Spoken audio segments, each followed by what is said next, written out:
Looks like your sound's not actually working. Oh, they can hear me, but they can't hear you. Is it? Oh, wow. Okay, yeah, now it should be fixed. It was muted, it seems. Okay, so first of all, I'll restart. So, thanks for coming, guys. First of all, we got our first dislike on the channel. I don't know who was, but if you got something to say, you can always say it in the comments. If you got some feedback, always appreciated. We got some Doom gameplay from the new video cards in the background as well, and some other games. And yeah, we got some awesome panel members, guests today. First of all, we have Newf. Welcome. Yo, Mr. Boom Boom Kaboom is in this room. Thanks for the invite, Flamish. I saw the bat signal go out. I knew I had to be here, and I'm interested to to get into all the topics and just hang out with you. And Dark Ottemis has been probably forever since I've been on a panel as well with Ottemis, so it's gonna be a Yeah. fun show. Yeah, I appreciate you being here, man. I didn't think you were going to be on my channel in the first place because I'm just started like a couple of months ago.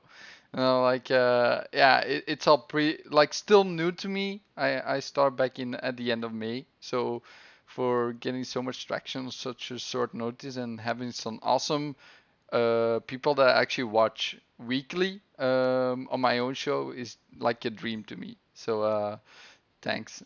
And also we Well, have first of all, Flamish, I wish you the yeah. best of success, and second of all, I know that my stuff is moderately grown, but one thing that's always remained true with Newf Nukem from the day one to where I am now, 5 6 years later, dude. I'm not one of those guys who's somehow grown a big ego because my numbers are inflated, and all of a sudden I'm too good to do podcasts with anybody that's not listed as a superstar fucking YouTuber all of a sudden. So just keep that in mind, brother. No matter how big or how small I stay, I will always entertain an invite. Okay, yeah. I'm so glad to hear that. Like it's something that some people have. Like some people when they get like bigger on YouTube, they do get an ego. Don't know exactly. I'm not gonna call names, of course, but Yeah, he ain't there's always showing up unless there's money involved, probably.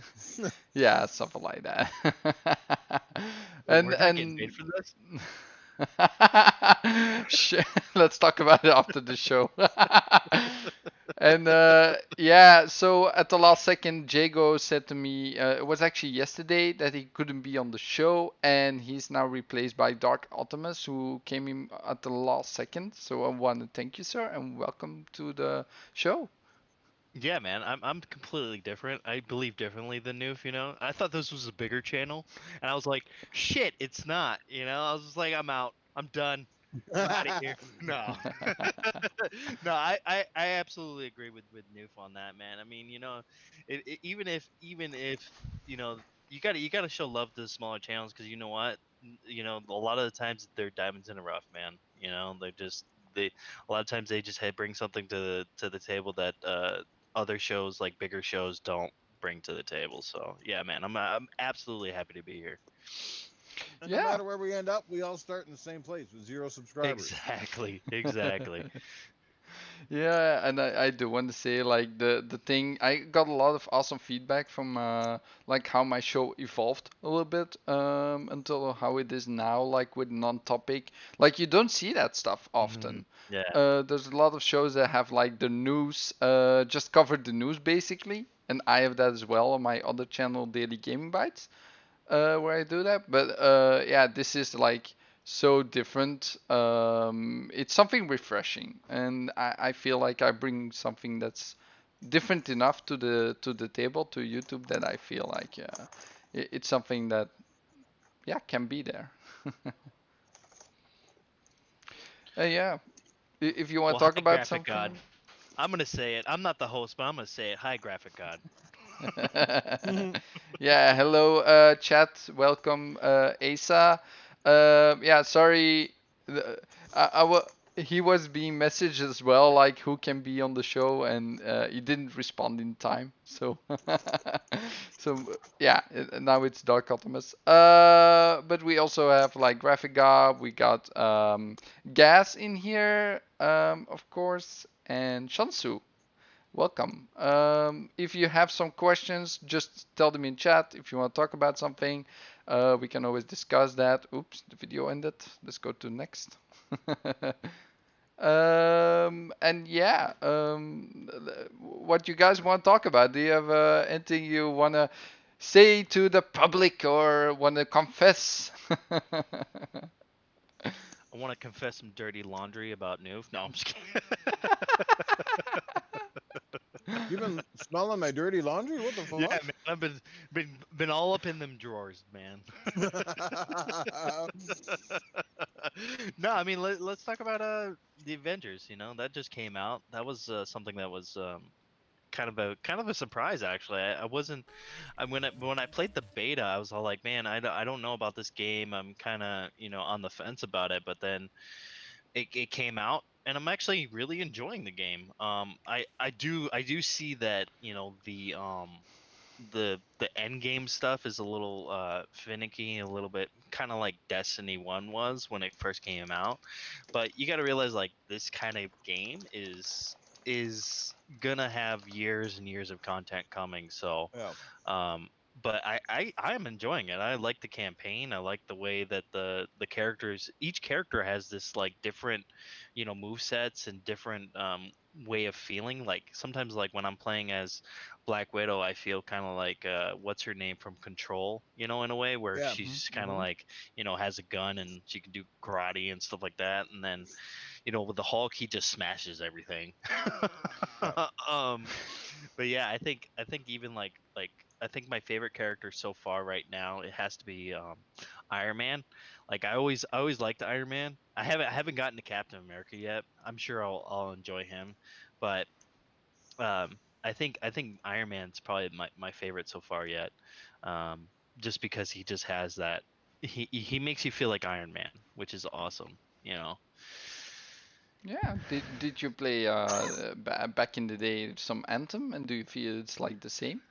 Yeah, Because it kind of feels like Anthem. I actually, Anthem was one of those games that I like kind of enjoyed, but at the same time, like I kind of was like, on it too, because it was just like that game that just like I love BioWare and I know they can do better, and Anthem just wasn't that game, to be honest.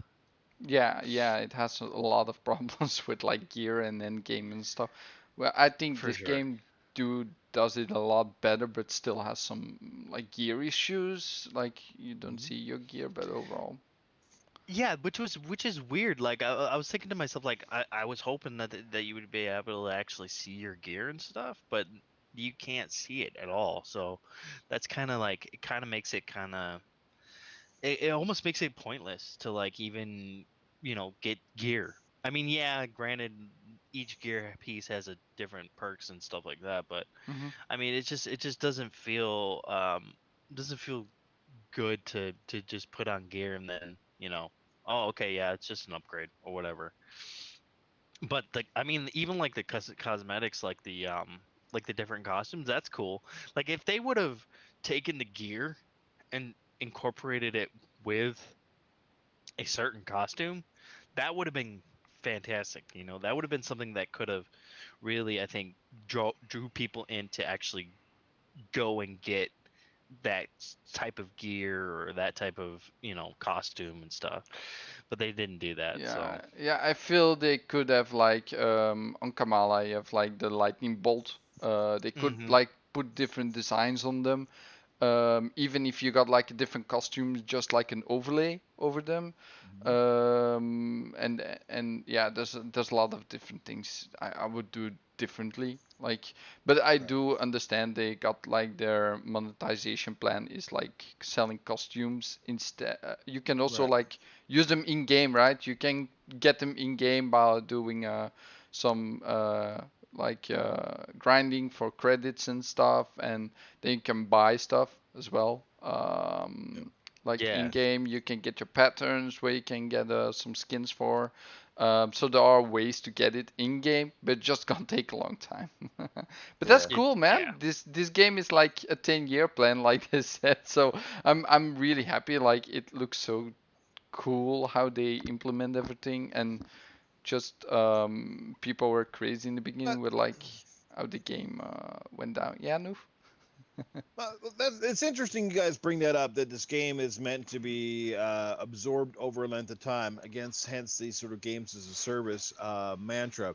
I can see why a lot of companies starting to go that way, because in the long run the investment and the payoff is better at the end of the day, with less investment from a technical standpoint of developing games. Do you think that is part of it? Because it's not just a financial thing, but do you think a lot of it is strategically done now because companies, they're taking a long time to build games now. I mean, the average games are taking anywhere from 3 to 5 years, and a lot of stuff changes in the run of 3 to 5 years. I mean, one game that might have come out, and was really hot yesterday is not necessarily going to be the hotness in 3 to 5 years time. Mm-hmm. And again, it's a long payoff. We're seeing the generations sort of get a little bit faster. This one obviously had a mid-gen refresh with the consoles, and now here we are, like, 7 years later, we're on the verge of new consoles. Generally and traditionally speaking, we're a little closer to that 10-year mark before you start to see new hardware. So do you think that is part of this whole equation? Because I'm starting to think so. I'm not necessarily against it, but the problem is, as well, is I also think that when you do games as a service and you build them over time and you try to keep your fan base around, things can get stagnant. Like, I mean, obviously graphic technology changes, a lot of stuff changes, and then you start to wonder, well, was a true sequel or stuff like that, is that sort of being left off the table because they just continue on with this one game? Like World of Warcraft is the perfect example, right? It's still loved and played by millions of people, but graphically and stuff, I mean, World of Warcraft now can almost pretty much run on a cell phone. Like, the fucking technology's changed so Hmm. much, but they haven't done anything. Like, Eh, wouldn't you like at some point to go, let's just end this series and let's go with like World of Warcraft, like, 2, like, with I magnificent graphics and stuff. You know what I mean? I don't agree. Like World of Warcraft is really doing stuff. They actually putting ray tracing in the game as well, or like reflections and stuff. Like they're really upping the graphics. They even recommend you to have an SSD for the new expansion, to make it load quicker and stuff. What, for fucking Warcraft? Yeah, dude, I'm still playing that What? game, by the way. I have it subscribed while not playing it at this moment. Like, I'm waiting for a new expansion. Yeah, I think that's the biggest thing is that World of Warcraft has expansions like every single year, pretty much. Like No, some games two, don't three get that. years, 2, 3 years. 2 or 3 years. Yeah. Yeah, yeah. But like some games just don't even get that. Like some of these games as Right. a service just don't even come close to that. Like even like look at the Division, like the original Division game. Mhm. It's dead now. Like now it's on to two. Like what are they gonna do? Three? Like I think those kind of games they can just expand upon. I don't think they need to absolutely make a sequel to it.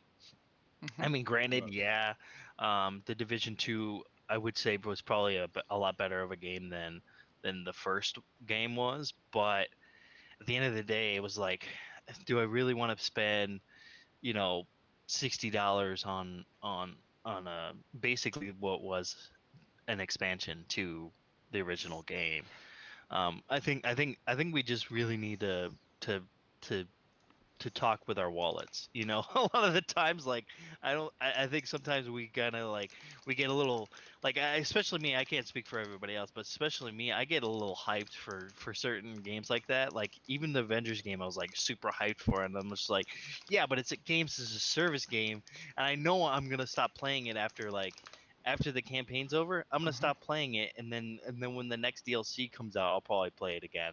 But then like I know after like a week or two of that, I'll drop it again. So it's like it's like I think I need to start thinking with my wallet than my head and my hopes and my dreams. Yeah. Yeah.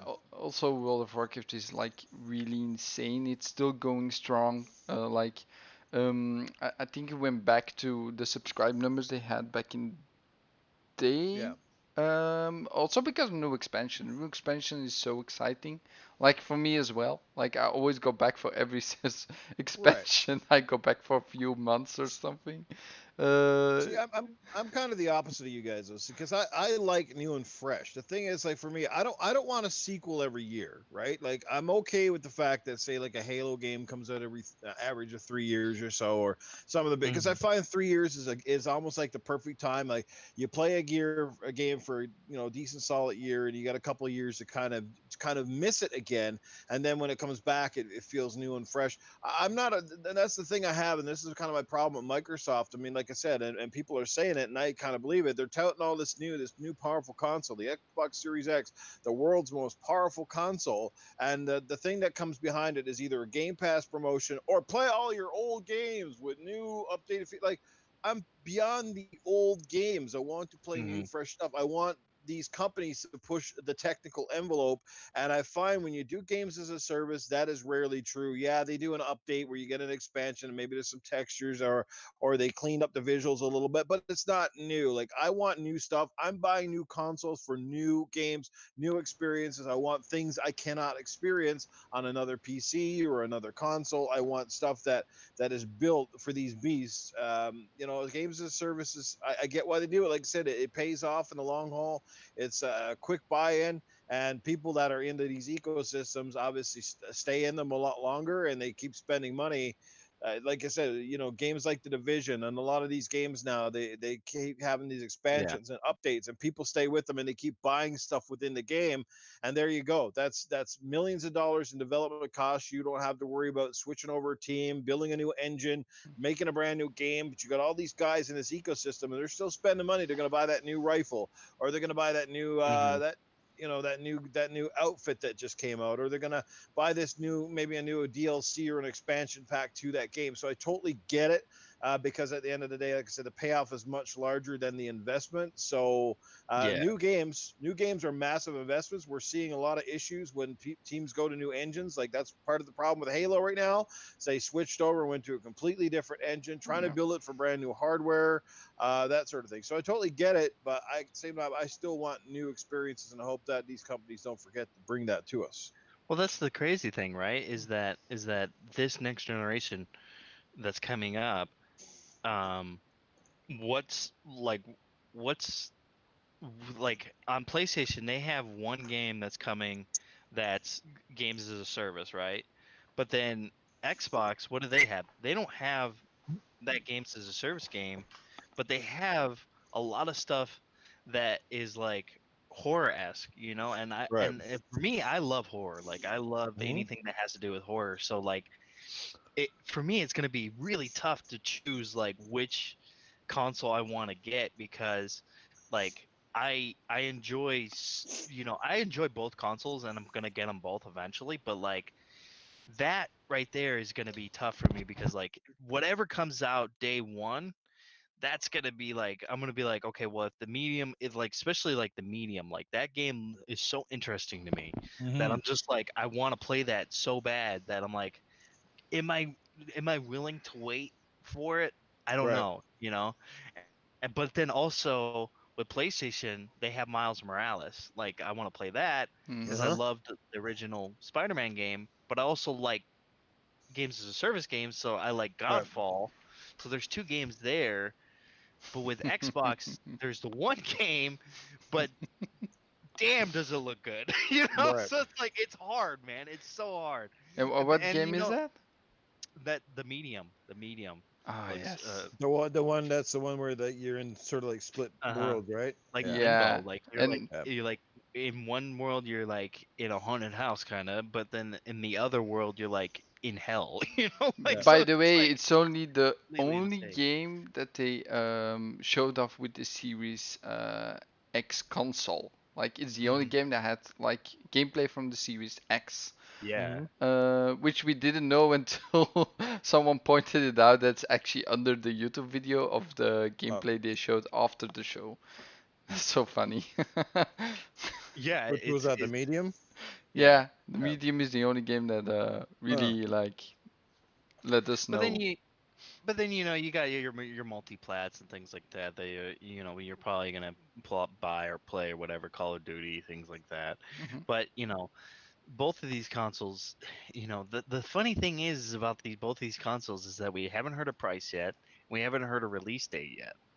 So it's like what's going on? What's happening? Is it because of what's going on with right now with, our state of our world right now, or is it just, they're really just playing a cat and mouse game with us? I just want to know, like, when are we gonna hear something? Like, Mhm. all they have to do is just be like, we're gonna announce the release date and the price this time at this such and such date, and they haven't done that yet. It's like, what's going on, guys? Like, what's the holdup here? Are you guys just playing a game of chicken with each other, or are you just like, you're just not sure that you want to come out in 2020? I mean, No. you've already said that you're coming out in 2020, but you haven't Yeah. said anything yet. No, it just Microsoft has Sony by the balls. That's what they have now. Like they do have the lower console, and we already Uh-huh. know that. Everyone Well, knows, even Sony knows they have it. And it just like they hold up for the price because they know Sony's gonna be more expensive in the end, and they just don't Yeah. want to go first. They will not go first. That's what I think. They will just wait. Like most people are joking that they see, will give the price after the console releases. I got a theory on this. I got a theory that neither one of them are planning to come in at a very cheap price, and that's why they're very hesitant because anything above 4.99 to a lot of folks out there is going to seem astronomically high, and I think Hmm. that's where their intent is because they know they can sell them, but they just don't want to be underhanded by the competition. But because I think if either one of them right now was intent on going at 4.99 or 4.49 even, one of them Hmm. would have already dropped that announcement because Yeah. everybody knows. Let's say Xbox Series X right now, theoretically, just say they went as low as 449. That would blow people's minds. People would be Oh just yeah. like, "Wow!" And there would be no need to argue. Like it doesn't even matter then if Sony wanted to one up them because you would clearly see that 449 is an astronomically good value for a Series X. But so that's what I think. I think they're both sitting in that 500 plus territory, maybe closer to the 600, and that's why neither one wants to drop the price because they know the fans will buy it regardless. But it isn't about who's going to buy it. It's about the perception in the marketplace. And like I said, Xbox. And a lot of it too is the fact that now, and for the first time in history, we've had two SKUs launching for each console, which is that also throws a big wrench into this whole Hmm. console launch because before it was just head to head. Now you got Series X going against PS5. Then you got the PS5 digital, which we assume is sort of kind of their option going up against the Series S, Right. but They're we don't cheaper know how option. much the Series S is going to cost. And so there's going to be Right. a big divide there. And it is like Microsoft, either which way, is hoping that one of their fans are going to buy one or the other, or maybe both. But the Series S, if the Series X is really expensive, the Series S is going to have to be super ultra attractive price wise to sort of make up for it. And they're going to want to come in quite considerably cheaper than the Hmm. PlayStation 5 digital, in my opinion. Yeah, see, that's the interesting thing is that, like, for me, I don't care who goes first. I just want to know. Like, I just want to know the price and the release date of these consoles, so I can make sure I have enough, cash on me or whatever to buy these. Like, I probably won't get both day one, but especially if they come in at $500, I'm definitely not gonna buy both day one. But I am definitely gonna buy at least one of these consoles. So like, Hmm. it has to it really has to come down to, I think, you know, whichever one's gonna be probably the cheapest one. Like, if the Xbox Series X comes in at 399 or 449, and then the PlayStation comes in at 500. I think, logically you would think a lot of people would be like, I'm gonna go with the cheaper console, even though Mm-hmm. it's not the quote unquote popular console. It's the cheapest one, plus it's got the most power out of it too. So it's just it's gonna be interesting how they're really gonna announce these release dates, and and the pricing of these consoles, and we're already getting into that season of new stuff, new games, new Hmm. consoles. That season is Yeah. fastly If approaching. we don't have concrete stuff here by September the 20th, I'm not sure if and fucking when we're going to see it. It's getting stupid at Right. this point. Oh Yeah. yeah, it's getting completely dumb. Like It's people want to get their pre-orders in. Sony's already put out a statement that their numbers are limited, and they got some sort of a registration process or something right now Mhm. where Yeah. people are like kind of signing up sort of to get a fast track in because they're obviously doing the staggered release. They're going to go with the North America first, and then quantities will come out later on for the Asian market, that sort of thing. Yeah, it's weird how they're doing their pre-order the way that they have it set up. Like it's very confusing. So it's like it's almost as if they're saying like we're not gonna allow you to buy the console on Amazon. We're not gonna allow you to buy the console at Best Buy. We're not gonna allow you to buy it at Walmart. You can only buy it through us on our website. And it's like, okay, so you're gonna sell 10 million consoles on your website because that's what you guys said that you were gonna have. You're gonna have at least 10 million or plus of consoles out on day one. So Mm-hmm. you're just Hmm. gonna sell that over your your website? Like people are not everybody's gonna go for that. There's gonna be people out there that are gonna be like, no, I'd rather just buy it on Amazon or Best Buy or at GameStop. And it's Or just yeah. it's weird. I don't know how they're doing this. It's confusing. I don't like it. I wish E3 was this year because it would have been way better. Like there's just all of this stuff is confusing. All of it. It's We it, don't even know what games are coming day one half the time. It's like what the hell, dude? Like what's going on? or you get like a lousy thing like a launch Window. window. Yeah. Yeah. So Yeah, we like don't oh, know. it's coming in the And launch window. Yeah, well, what is that? 6 months to a year, something like that, right? no, Usually. yeah, we don't know. That's a problem. Like they're Yeah, making it hazy for something like to people make them believe it's shorter than it actually is. Like people think it's 3 months, 6 months. They don't yeah. know. Like they just think something. They don't get the specific date. How long is a launch window? It's some jargon that they just made Mhm. up. You know? Yeah, Yeah, and you know what it's irritates me? What irritates me is they obviously know the launch date and they know the price. They've been sitting on it for a while. And if E3 had went down as it was normally planned, we would have already known this back in the first week of fucking June, right? Mhm. So Okay. why are they taking so long to get it out? And like again, and fans make a point. We've heard this time and time. We've heard it even out of Phil Spencer say Microsoft is or Xbox, Microsoft are not worried about PlayStation. They're not really our main competitor. So then Mm. why in the hell are you so afraid then to just drop the ball and get it out? You gone first every other fucking year, so why do you need to be second this time around? Like, you know what I mean? Like, just I somebody got to put the price out there. And you know what? If they don't like it or somebody decides to go cheaper, what I would do is I would put the price down so freaking low on these guys right now that I would basically choke Sony. Sony's going to know that they're going to lose a fortune on the consoles, and they can't afford to do it like Microsoft can. So that's what Mhm. I would do. I would just like, yeah, you know what, guys, we're going like stupid low on this. So that way, when Sony sees our price, they're like, man, we're gonna swallow bullets on this one. can I say something about that because it's still when I think about it, right? I'm just actually Mm, realizing this now. Microsoft is actually like we don't care about the console war stuff. Like Mhm. for having sold the most consoles or stuff, they stopped with that years ago, right? mm, Like they go for their services and Game Pass and stuff. So why are they like if they're doing it because of that, right? With Sony, mm, like why mm-hmm. would they even like? There's no benefit for it for them because they don't care about it. They don't even care if you buy the Right. console they want because Phil Spencer said that himself.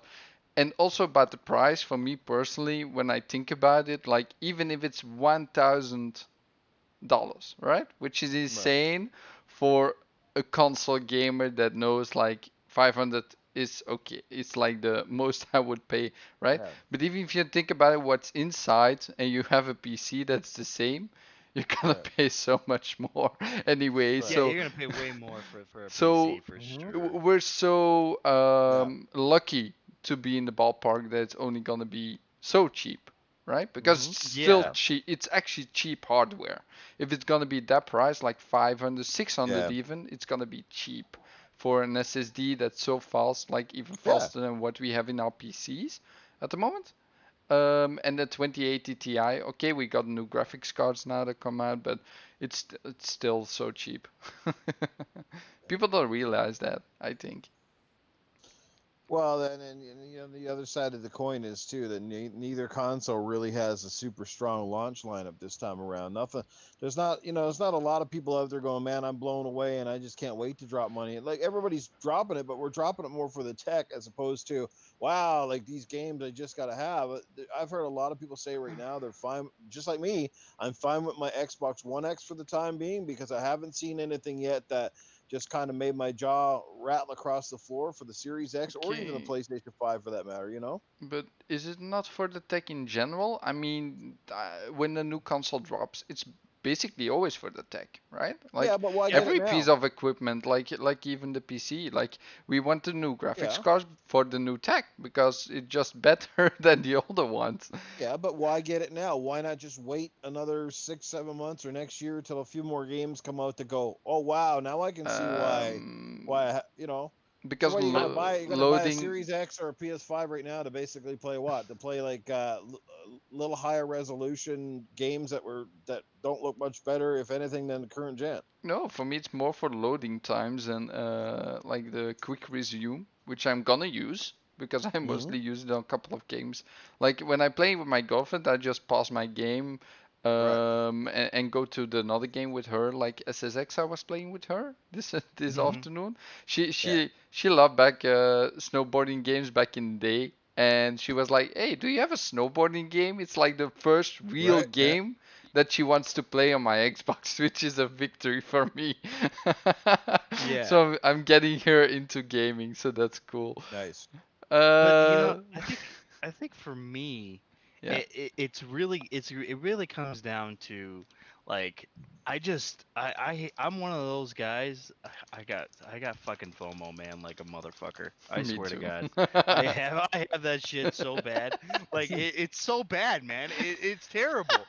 It's like I'll be sitting there and I'll be like, nah, I'm not gonna get that. And then like all of a sudden I'm like, dude, I want it so bad though. And then like I just buy it. So like Yeah. and sometimes sometimes it's a frivolous purchase and sometimes Right. sometimes I get something gold out of it, Hmm. but That's you how I know feel every day with my Nintendo Switch. Like, why did I buy it? I know, I It's like, dude. what the I fuck? know. I know. I have one right now, and I'm like, why do I still even have it? Because I'm Yeah. holding on to hope that they come out with a game that I'm like, I want to play the shit out of that. Like, I mean, like Yeah. especially, I loved Astral Chain, so I know Astral Hmm. Chain 2 is coming. So I'm like, oh, I'm holding out for that. So I'm like, okay, granted, yeah, it's just sitting there collecting dust, but I know I'm gonna play it.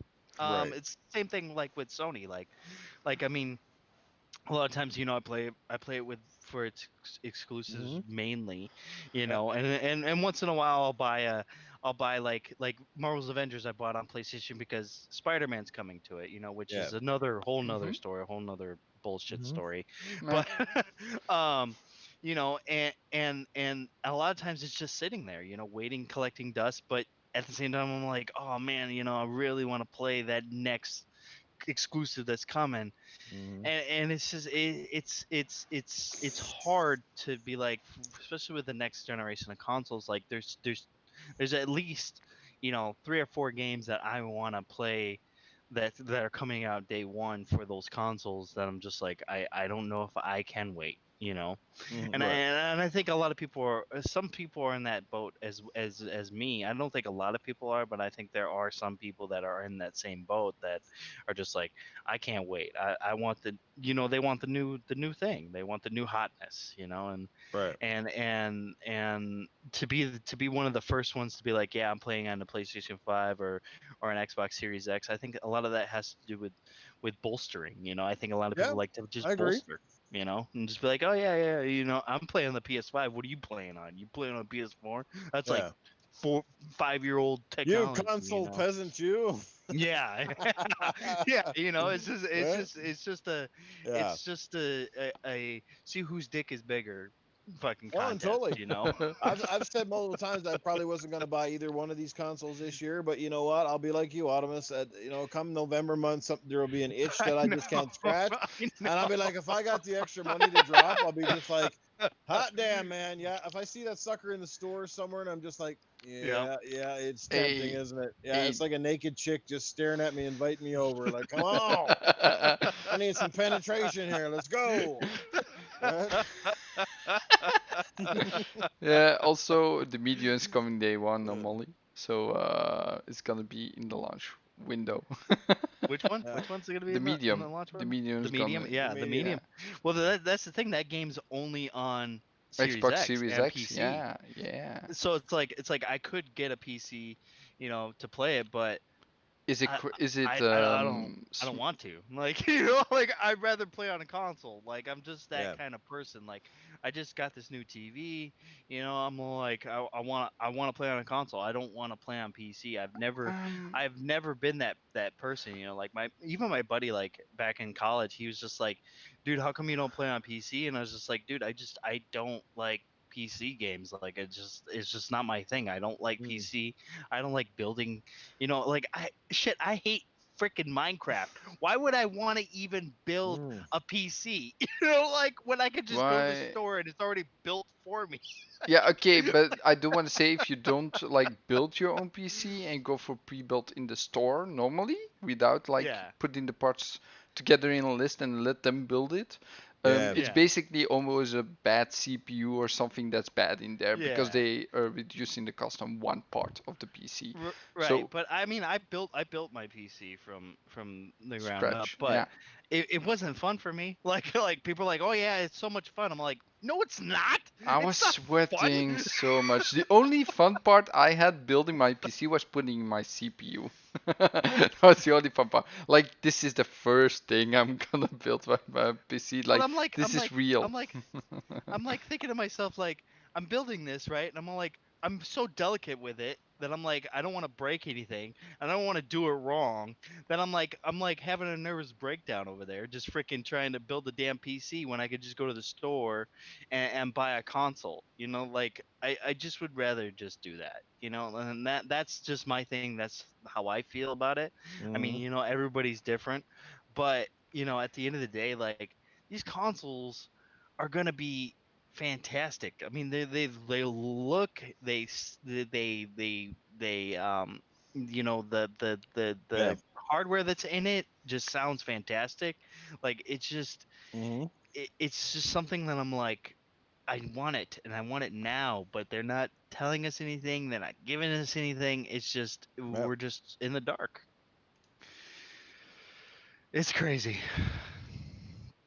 They're gonna be pretty awesome. Like I said, we might not see a lot of the full potential for a couple of years, but pretty sure when they do, they'll be worth every penny you drop. So. Now I'm still on the fence with Tony Hawk there, Flemish. I know you picked it up, right? Okay, yeah, I picked it up today, and I will tell you one thing. I wasn't happy. I was in a party with Expat, right? He just Hmm. like put me in Oh, like that guy? Oh, okay, yeah. yeah, he just went in my party, and we Oh, were like, "Hey, he let's just jumped play." into your party without even inviting? Oh man, you should get him for that one. No, but he was like, "Hey, let's play together." I play horse back in Uh-huh. the day with my brother, Yeah. and I always Uh, got my ass kicked to the Mhm. curb by him. And I was like, "Let's play some horse." Okay, so we're looking for how can you play with other people like custom game Right. modes, right? It's not possible mhm. yet. It's coming in a patch later than this fall. So I would, if you really on the fence, I would just wait till that's in so you can actually play with your friends like without Mhm. having a bunch of people that cheese the game and do like a million Mhm. a million trick scores in like one minute or something, which is Yeah. insane. And it's basically like a few levels they got in the multiplayer, so the warehouse is in there, which is so small. And it's so easy to do like the grinds in there, so you can just cheese the tricks points and Right. stuff. It's not fun.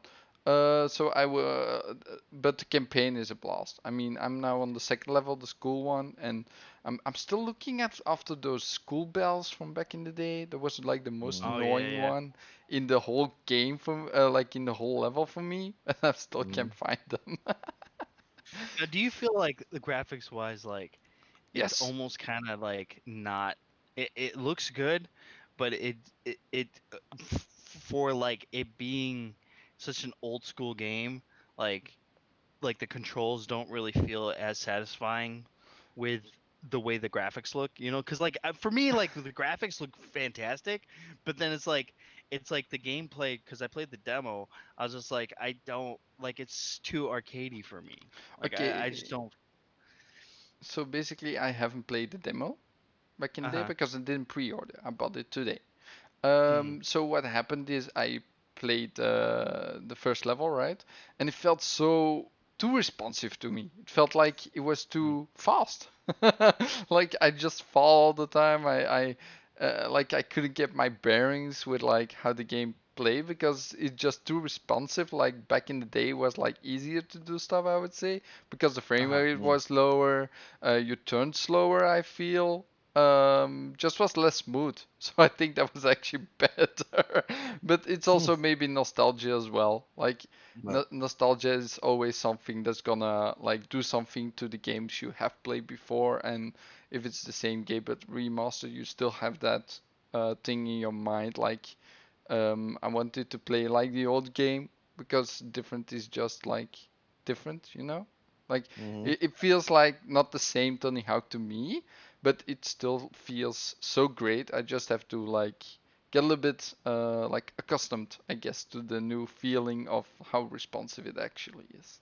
Well, I Yeah, I think just that's why I avoided it today because, like, I liked Tony Hawk back in the day, and that was probably one of my favorite was Tony Hawk Pro Skater 2, and I think I had, I think it was the original Underground game for a while, and I tried briefly. I think I picked up a copy of that one, Skate or what? Not Skate.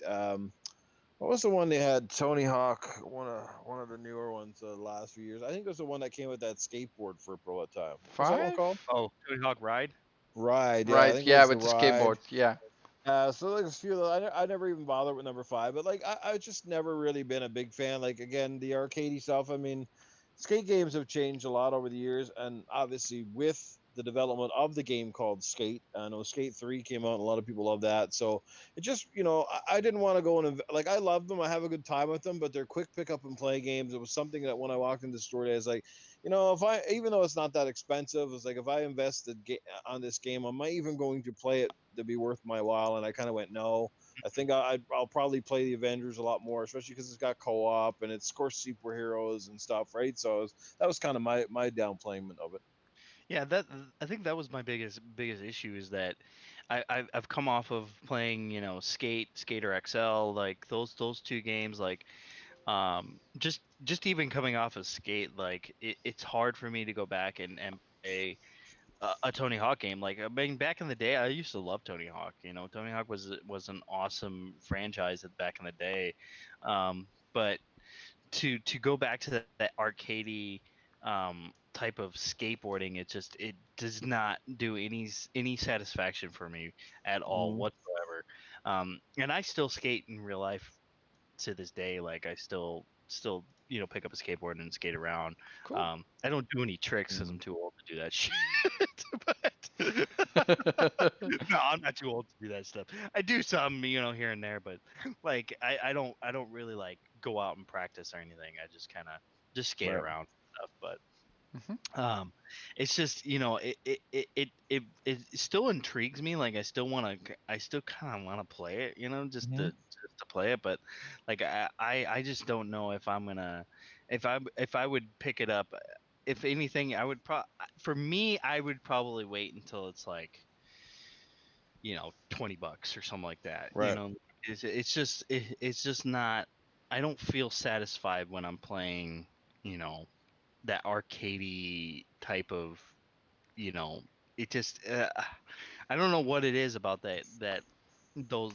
Yeah, I guess You I'm know. just spoiled with Skate, you know? Just, Well, you just get spoiled that's with just it. certain games and just, Gameplay evolves. Gameplay evolves. I think our tastes evolve in time too. And hmm what, like I said, what you found fun 10 years ago, all of a hmm sudden becomes redundant and just sort of outdated. You know. And I Yeah. think, like I said, I think there's a lot of people picking up Tony Hawk more out of nostalgia, but when they go back uh in and play it, they're kind of like, yeah, I had more fun with it back in the day. This is a better looking version, but at the heart, it's still the same game, and it's just like right. I'm over it, right? And Yeah, uh, I even have that with movies. Like I mean, I remember like I mean, I know a lot of people love these movies, but like I watched the Austin Powers movies ago, like a Yeah, couple of weeks ago or something like that, and I was just like, why in the hell did I ever like these movies? exactly. Well, it's for, just like the old N64 era. Like everybody raves with GoldenEye. I raved about. I love GoldenEye back in the day.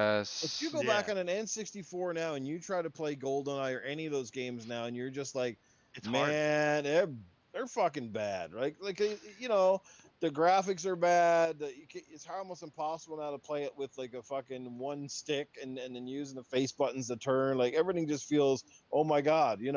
But everybody's like, oh, GoldenEye. Yeah, but GoldenEye's not what you remember. And fucking 1996 when GoldenEye came out, sure, that was the cat's ass, but it ain't the cat's ass anymore, Right, right? exactly. We It's a got so much nostalgia better trip. stuff now. Like yeah, it's a like some of the people, it's just one of those things that like I think people gravitate towards is nostalgia, like they want to go back and play these old games, but then they don't realize like some of these old games, if you put the same controls Yeah, as their old counterpart, it's not going to work with a lot of the console. Of course, Tony Hawk kind of works with it, in a way, because we still kind of have a similar, yeah. button structure. But some of those older games, like I know some of those like old, Dude, I used to love the old Tomb Raider games. Those things are yeah, horrible now. Oh With the yeah, fucking the shit. old Tomb Raider games. It's eight-way hard. directional. So you go after playing the new Tomb Raiders and you play the old ones, like, It's hard. holy hell, Hey this stuff's Noof, bad. back in the day when you played the old Tomb Raider, the first one, Yeah, right? You go to the yeah, mansion. You go to the mm, mansion. You have the old guy following you inside the yeah. mansion. Do you actually enclose him into the freezer as well? I didn't close them in the freezer. Oh, I did. Because I was always following you around. I was like, "Get in the freezer, you!" So it's so funny to do that. Well, especially I, a lot of these games, it's like going back, but then some of these franchises have their new counterparts, Hmm. yeah. and then you try to go back to the old one, and you're Oh, like, they ruin it. They ruin it. Yeah. Yeah. Well, dude, after buying the retro consoles, for example, going back and buying the Sega Genesis Mini and the Super Nintendo Mini, yeah, sure, hmm there's some games on there that held up well after all these years. I mean, Super Mario World, for example, or Donkey Kong Country, to me, they're almost yeah, still as good today as they Oh, were yes. when I played them. But there are other games on those consoles that you go, I can't believe I played this game so uh-huh, much, and you're playing it today, and you're like, oh. The yeah, graphics are bad. The yeah, controls, like some of the old Mega Man games, I tried to go back to, and I'm like, oh my god, these things are horrible. Like the time, your timing's got to be like stupid, like for the it's jumps, gotta be like spot jumps on. don't work, and like man, oh man, it's like those games are hard, but it was hard because a lot of the controls just weren't fucking spot on. Like that's the thing about Cuphead, right? You play Cuphead, that game's hard, but the controls are fucking spot on. Like you can never Yeah, blame it's the solid. controls for your fucking deaths. Whereas a lot of 16-bit games, a lot of times you just died simply because you had to jump perfectly at a certain time, and there might have been input lag or whatever. But like a lot of those old games just didn't age really well. I do want to say, like, Crash Bandicoot, right? Yeah, The hmm new the one? original, No, no, the new one. the remake. Yeah, When you played it back in the day, the jumping was actually more responsive than it was now because of the momentum. Now you have like mm-hmm. Oh, momentum, so it's actually more fun to actually play now, like Right. back in the the day, old like one. yeah, the old one. Mm-hmm. It's actually more fun to play that one than the new one. What do you think of the new Crash actually, like the new one that's coming out? Oh yeah. Crash Well, 4. I'm kind of intrigued. I want to play it. I mean, yeah, it's coming to Xbox and PC. No, not PC, I think, or is it coming to PC? I think it's coming to Xbox PC and PS4 on Yeah, not Switch. Yeah. October. In Yeah. October. I'm also thinking about something now. Like, thinking about the medium and all those games that actually ask Mm. you like are gonna work with that SSD. How the hell is it gonna work on the PC without an SSD? Yeah, that's gonna be interesting to see because like, are you gonna have to go out and buy an SSD now that you have a PC that like that's gonna be shitty. That's Like, gonna be really gonna be yeah, like. I mean, World of Warcraft is recommending you to have an SSD. Will we jump to SSD like I think this a Yeah. lot gen? of people will. I think a lot of people will. I mean, especially if their favorite games are on there, they're gonna jump to the SSD, you know. I hope But the that's pre-builds do that as well then. yeah, that's gonna be really interesting to see like how the PC market's gonna take to that because I Yeah. know PC people are very headstrong. You know, they're very Mm, like I want it my way or the highway kind of. yep. You know, and that's gonna that's that might dampen a lot of people's spirits if they have to freaking buy a Nobody's talking freaking about that, by the way. SSD, Nobody's talking which is about that. which is completely weird as to why people aren't talking. I think everybody's just drained. Everybody's just drained. Everybody's just done with this whole thing that's going on with our world right now. Yeah. Everybody's just like they just want, you know, to be able to go out and do things I think a lot of people are just like playing games right now just to pass the time, just to have something to do. Yeah. I Yeah. totally And agree. That's probably also and the it reason why Mario will sell well. yeah, oh yeah, Mario's gonna It's sell gonna sell well like regardless. hotcakes. Oh yeah, it's Yeah. gonna sell like hotcakes. It's gonna be ridiculous. It's gonna sell like a fat Uh, kid on a cupcake. Okay, I was, let's you get. know, I was a little bit shocked with the release date because we all kind of knew it was coming. It's kind of like the worst Hmm. kept secret for the few months. There's lots of rumblings going around that Nintendo did, run up renew licenses or something, and you kind of knew this was coming. But like when they did their little show the other day, their whatever the hell they call them, Hmm. Nintendo Direct, I was a little shocked because I was like, oh, it's coming at like September the 18th. I was like, if I was thinking it was coming, I was thinking it'd be like later toward just before Christmas or maybe even early next year. Like, kind of caught me off guard that it was coming out like this soon. Okay. And Yeah. that Mario Kart thing, holy dude, I'm sorry, but I want that. I don't know why, but I want that. That Have you Oh that seen yeah, that the thing? the card Mario Kart stuff? your Live. own Mario Kart So basically. Really? you buy the game. It's Mario Kart Live. So you get this little remote control car that has I guess it's like thing that A camera. well the camera, and then you're playing it on your Switch, and you're controlling the car with your Switch as if you would have a RC remote control thing, Hmm. and you're seeing the whole view through your Switch, and it's like your house. So it's like basically the best of both worlds, the Mario Kart game, but you're getting the AR basically, right? Sort of like AR Yeah. because you're Yeah. driving in your house. You use your own stuff as obstacles, and then you set up the markers, which have some sort of an electronic feedback thing that basically designs a track, or you sort of kind of design your own track and go from there. And you can buy the Mario kit or the Yoshi kit, and apparently it puts in Luigi. like Luigi. Luigi, yeah. So I said Yoshi, Luigi, and it puts in like the AI opponents against you. I think it's up to Hmm. 4 or something like that, but still, I thought it was pretty cool.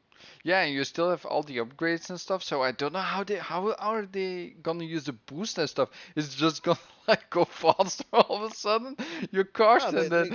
it has AR, like it'll have AR, AR. Yeah, that'd be interesting how they do that. But yeah, the AR like little things on the course. So No, but I mean like your is right, is your your car Mario gonna go Kart gonna faster? yeah is you gonna go faster? Like are people actually gonna like tweak their thing so it actually goes fast all the time? Maybe they won't have turbo at all. Maybe they'll just stick with the projectiles, possibly. Or maybe that the Possibly. AI goes slower. That can also be the thing. Yeah, It's gonna Mm. be interesting how that one's gonna work, but yeah, I think with Nintendo, that's the thing about Nintendo. Like when they announce something, they're like it's coming out this date. You know, like they yeah. they almost kind of like once they announce it, they already have a date in mind for it. Except for Bravely Default, I don't know why that game has not gotten a release date yet, and I'm so pissed off Bravely about it because I want to play the Default. shit out of it. Um, if you like if you like tactical RPGs, you'd Mm-hmm. probably enjoy it. But if you don't, then you're just gonna it's gonna be worthless for you to even play it. Um, but it definitely with Nintendo, it's like I liked their little direct. Like they had the Mario Kart. That like that thing was really cool. I agree with you, Newf. That thing was like it was new. It was different. It wasn't something that we've seen before. It was just like it was kind of refreshing to see something like that, you know. And then they had their 3 pack of Super Mario Sunshine, Super Mario Galaxy, and Super Mario 64, which is coming like Yeah, pretty quickly here. It's like 18th? the 18th, yeah, I think 18th. Yeah, of of this this month. month, right? Yeah. So Yes. like that's coming super quick.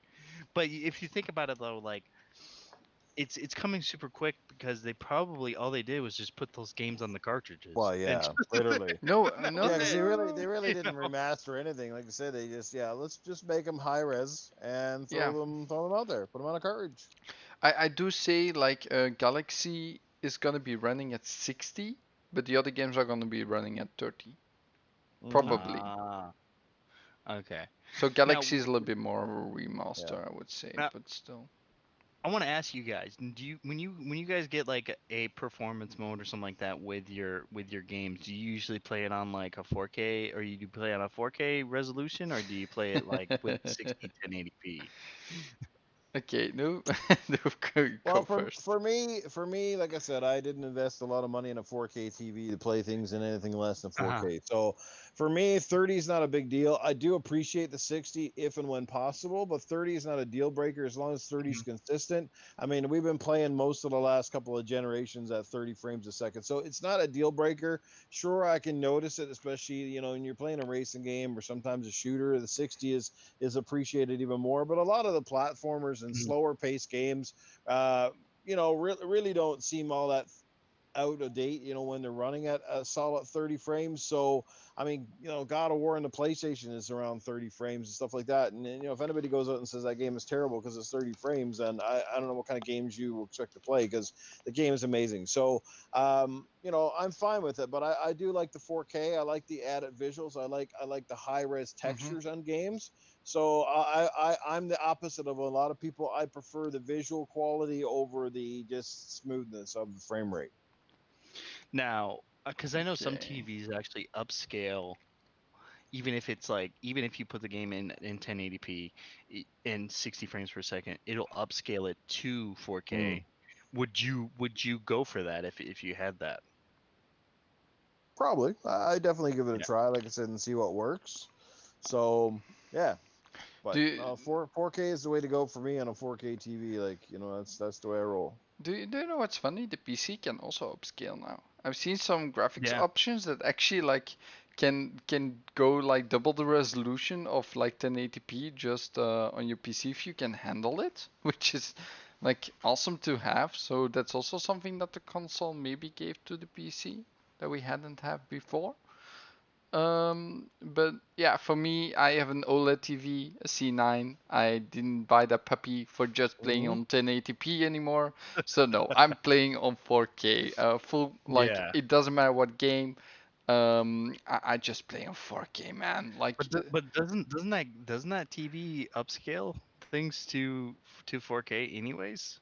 no, I still want to play on 4K. Yeah, I you don't still know. want to No, play on 4K. I read like Marvel Avengers. If you play it on the 1080p, it still gets only to 30 frames. So nope, Yeah, it's not. Yeah, it stutters still it stutters as a much. lot. So I play on Yeah. the 4K version and still have like beautiful graphics. No muddy graphics at all. Like that game is Hmm. beautiful. Like Hmm. Marvel is so beautiful, and It yeah, is. I'm like, yeah, give me that. Also, expat, welcome. Oh yeah, so we're Xbox having a here. little contest going on, Xbox here. and I'm out. If he's here, I gotta go. I can't be. So what's more important to you, the movement of some tits jiggling, or actually being able to see the nipples clear and perfect? the nipples, the nipples. That's right. I need that visual That's a good question, stimulation. actually. I have to think about that one. I think There you go. In God of War is the best example to have that. Shh, God of War. you don't know. Shh, nobody knows. The old God of War 3, and you get to the Aphrodite scene or whatever. Oh, dude, Oh, every geez. God of War, Yeah. every God of Mm. War has something, Yeah, man. God of War. That's the only biggest disappointment with the last God of War. Except, There was like no except for sex this scenes. last God of War. Yeah, Yeah, this in the last God of War last, didn't there was have no. that. Yeah, they got rid of the chicks and added a dick. That's all happened there, and they added Atreus. That's more like The Last of Us 2. Oh, the last was too. I like that game. I like that game, but there was a lot of things in there. I was just like, you guys don't have to do this. Like, there's just no Yeah, in putting it in there. Like, you don't have to put this stuff in there. Like yeah. we already know. Like Ellie is not. You know, she's a lesbian. You know, we already know that. We've established that like before. So like, we don't need to. Oh yeah. Keep going with it. By the way, Smelly Ellie, baby, smelly guys, I Ellie. just found this cool deepfake video on YouTube about Lion King. If they Oh, that Lion King. they Oh, yeah that they actually fix it that it looks like the old cast, like how it looked back in the day, but then in 3D. yeah. Looks so much That is better. kind of cool. Yeah, you can do The everything original. with PC now. Yeah, Oh, that's that's the cool. thing. Like that movie is so terrible. Like the original is so much better, of course, and like that movie is just, like the live action one. Yeah, Like yeah. no, no. Like I actually just recently watched the Mulan, the live Yeah. action one. Mhm. Honestly, I thought it was better than the cartoon. You Mm. know, like it's just I think for me it was just like there was no like singing, musical Right, set pieces and right. stuff like that in it, and I enjoyed it way more. That's the thing that's always ruined just about every Disney movie for me, and some people obviously love it for that, but the Disney movies that are really overdone with songs drive me absolutely bonkers. Yeah, I feel like 30 minutes of every film is dedicated to them just automatically breaking it in a stupid ass song in the middle of nothing, like it's a whole new world. It's like, come yeah. on, man. Like, you don't need But that's singing in every damn. Disney. Yeah, I know, but it just drives me nuts. So the Disney movies that have less singing, which is usually a lot of the Pixar stuff, Yeah, those, Pixar. Yeah, yeah, like Pixar. those stuff I can usually dig because they rarely have any songs. They certainly rarely have any songs that are like super tacky. So you're just like, yeah. Okay, One of the okay. best movies, by the way, is Up. I, Love that I movie. do I do have a question. Like, Xbot is saying Aladdin is the best Disney cartoon. What is yours, guys? Wait, what did Bot say? The best Disney cartoon ever is Aladdin. Um, Like, let's say cartoon, because there were a lot of cartoons from Disney back in the right. day, and they're actually still. Aladdin? Yeah, for his that's Aladdin. What's yours? The fuck is wrong with him? You don't like No, that I'd have one? to say no. I like that one, but I'd have to say honestly, Mm. my favorite would have to be Toy Story. I love That's the Toy Yes. Pixar. Story That's movies. Pixar. That's Oh, not Disney.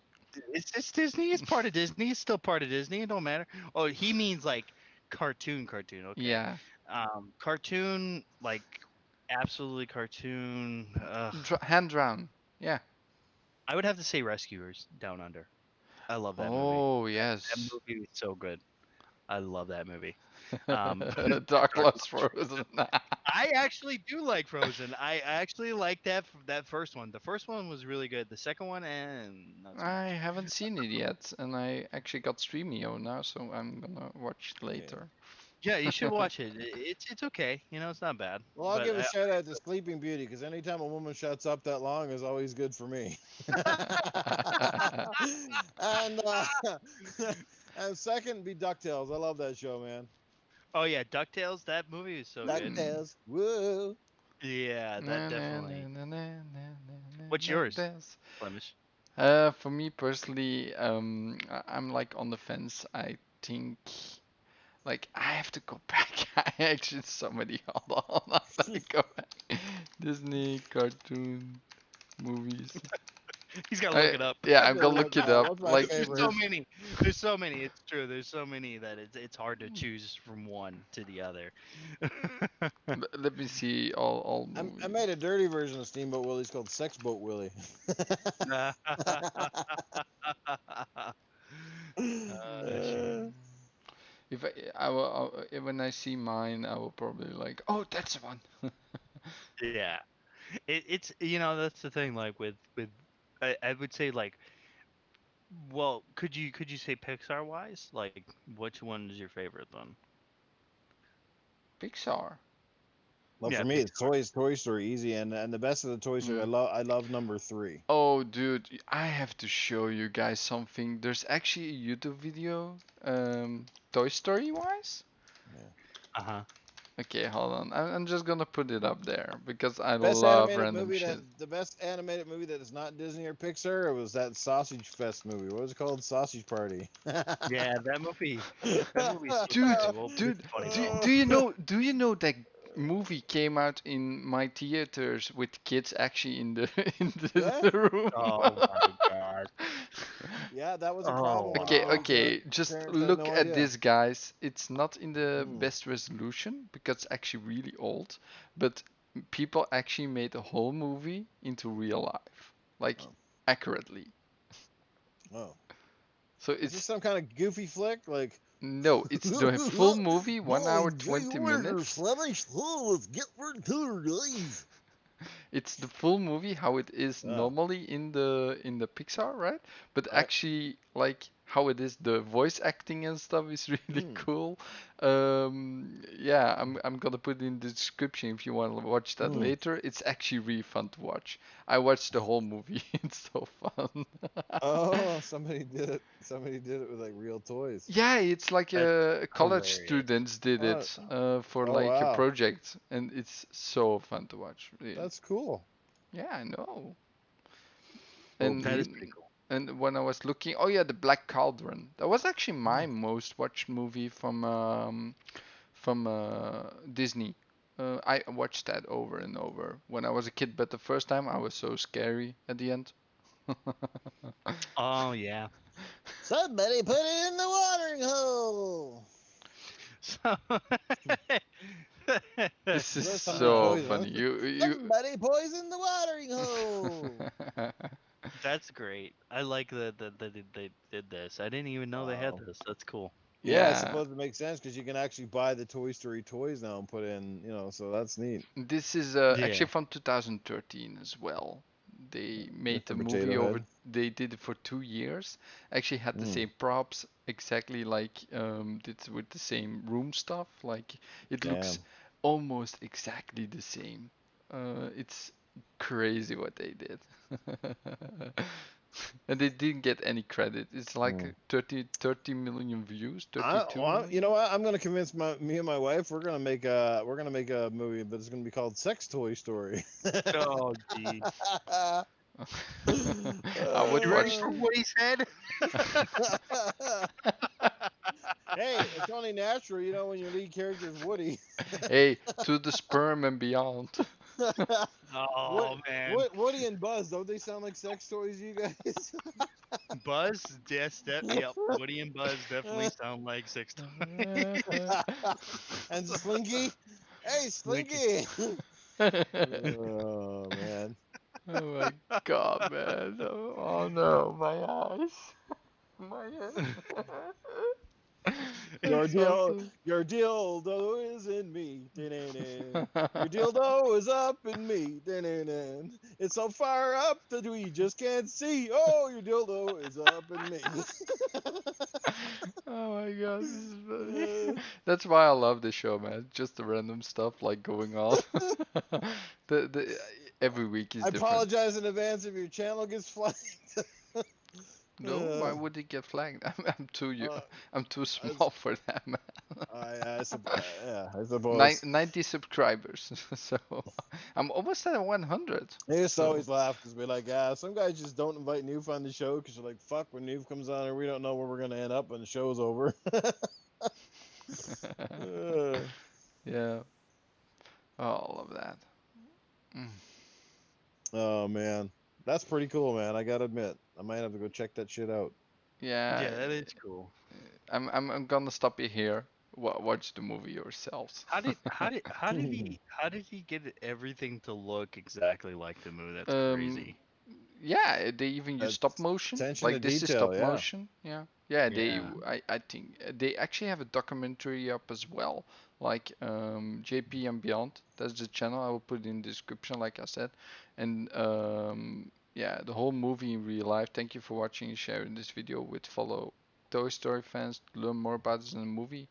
Visit www.jpandbeyond.com and they will actually give you the details how they did it and stuff. It's cool. Oh wow, Mm-hmm. that's cool. Very neat. Yeah. What? 2013, man, that's pretty old. Pretty Not pretty dated. exactly, I would say, but yeah. Well, you know how Americans are. You know, we're just all like everything's old if it's like a year old. Everything's old after 3 months around here. Right? You still listening to that song? That's so old. Heck, It's like a week old. Video games are like that for me. It's like I just bought the game right like 3 days ago, and everybody else is like, "Yeah, well, I just bought this one, and I'm already on it." And you're like, "But the other one's new, isn't it?" And you're just like, "Yeah, but I'm already on this other one." You're just like, "Holy shit!" Back in the 16-bit days, Yeah. you had one game, and you played it for like literally a month and a half, waiting for another one to come out. Yeah, I had like a bunch of games back in the day, but that was like my Nintendo days. My parents just bought them. I never know how they got them like in the first place. I never thought about them because I was a small kid. I was like, hey, no game. Yeah, but think about that, right? And during the 16-bit era, even the eras just shortly after that, like games you didn't get like 7, 8, 30, 40 games a week. Like between the Mhm. indies now and Yeah, the big releases, there's like legitimately at least a dozen a week. Mhm. Like it's craziness. it's true. Yeah, it is true. I mean, like nowadays we get a game like at least every week, you know, almost. Like except for maybe like in the summertime, like once in a while we'll get Yeah. something in the summertime like PlayStation, they just did their, you know, The Last of Us 2 and Yeah. Ghost of Tsushima. But, you know, for the most part, like summer is usually the dry season, and Yeah. then once we get to like September, October, those Like holiday seasons, Do you we know we how get a bunch of many? stuff. There's so many games coming out in October and November together. Like I'm just gonna look it There up, is, right? yeah. yeah. Games. Well, in the Actually, honestly, like N64 for era, that's me, the only time games came out. Like in the N64 era, you didn't hardly yeah, got anything the rest of the year. It was like you get a big glut of them between October and the end of December, and then the rest of the year it was like, yeah, well, those games better tide me over. yeah, you had to make them last, man. You had to make sure that that that you could and sometimes you didn't even finish them because they were either really shitty or you just didn't finish them because So you I'll tell you just guys. didn't. So I'm gonna have this little list, right? Um, Mhm. like still to because we don't know the date yet, right? Mm. Um, like Deadloop still needs to come out, but that's like next year. But like we know for sure it's Crash Mm. Bandicoot, Star Wars Squadrons, Dirt 5, Mm. Yeah. FIFA 21, Shit. Lego Star Wars: The Skywalker Saga is coming out as well. Yeah. The Legend of Heroes: Trails of Cold Steel, which is on PlayStation 4. We got Shin Megami Tensei 3 Nocturne, Mm-hmm. which is an HD remaster. We got Watch Dogs Legion in October, and we got Little Hope and the Dark Pictures Anthology. And then Mm-hmm. in November, what we got so far is X13, if you know that game back in the day. Oh Yeah. yeah, yeah, Yeah, so good one. Associated game. Yeah, from that's a Ubisoft. beautiful remaster. I'm gonna Cyberpunk 2077, Assassin's Creed, Yakuza Like a Dragon. We got in December we got Dragon Quest 11, but is that all? There's so much more normally. Kingdoms of Amalur, the I bought it. remaster one. I bought it. Yeah, that's next week, Um. right? I think Yeah. this list is not even updated. Hold on. Not to mention Call of Duty, Black Ops, the Black Ops Cold War. There is no Battlefield this year, I don't think, but they do have an Oh expansion yeah. coming out, I think, for Battlefield 5. Okay. That should be out here soon. I got it here. So there's even a new skin for Mortal Kombat 11 that comes out. Mm-hmm. A new skin pack. G.I. Joe Operation Blackout is coming out in Mm-hmm. October. Age of Empires 3 Definite Edition. We got Doom Eternal, the first part from the new DLC. Transformers Battlegrounds also looks interesting as well. Mm-hmm. I would say. Also, Cobra Kai.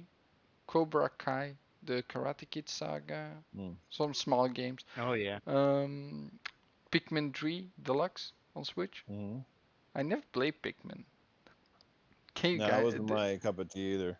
Yeah, Okay. it's not. Pick my nose, but I never played Pikmin.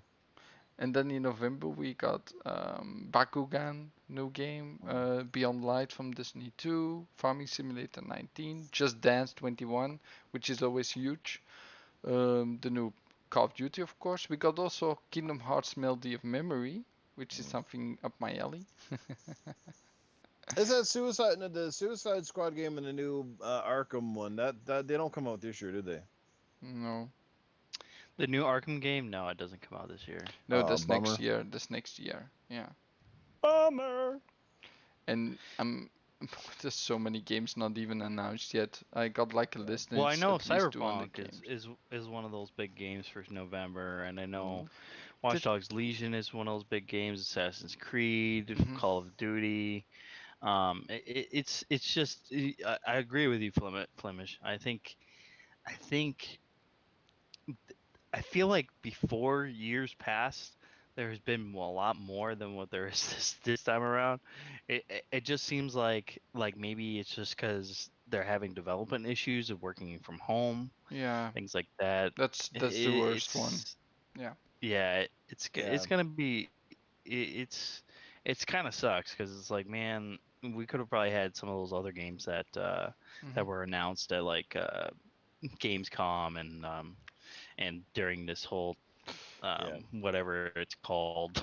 I got a I don't even know Yeah. what they call it I right now. I got a serious question here because I mean everybody was talked about Halo and what they think and with the thing, but do you really think if it was like without COVID, the game would be in fine shape? No.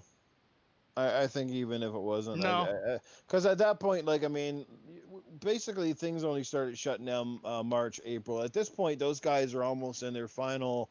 They should be in the final testing phases. You know, when you start Hmm. getting into your final Yeah. year release, your final 6, 7 months. Like most games are at that point. Like Cyberpunk, we've already known has been basically complete now for what the last 8, 9 months. But they just wanted to put. Well, they're saying that putting the They're, finishing touches to make sure the they're game is not taking that more glitchy, stuff out. but yeah, they're basically we are not stupid. We know what they're doing is they're trying to put the finishing touches on the next gen versions of the game, Mm, and they don't want to release one too far ahead of the other. That's kind of it's going to come out at the one date, and if you got the new system, great. If you still have the old ones, fine. But I think that's what they've been doing is they've just been kind of giving it the next gen facelift a little bit, maybe pulling out some stuff so the game still run adequately well on the older consoles, or we're going to put it back in at a later date. Who the hell knows with those guys? Um, I think the boat has been missed by some companies because I think there was a great opportunity for the lesser knowns to get their games out there during this time Hmm. when there's less eyes on the industry per se. You know what I mean? mm-hmm. Yeah. So yeah, Yeah. It's weird as to how the development is being right now with working from home. And I know a lot of people have been having a lot of challenges and things like that, but I think you're right, Doof. I think a lot of these companies definitely had enough time to do a lot of this stuff, especially with Halo. I think, that game's been in development for a long time now, at least yeah, 5 or 6 years, Since The Witcher. and that's what we're getting, Mm. like that's what you guys have to show us. I mean, granted, yeah, the game didn't look too bad. It didn't look terrible or anything, but it just no.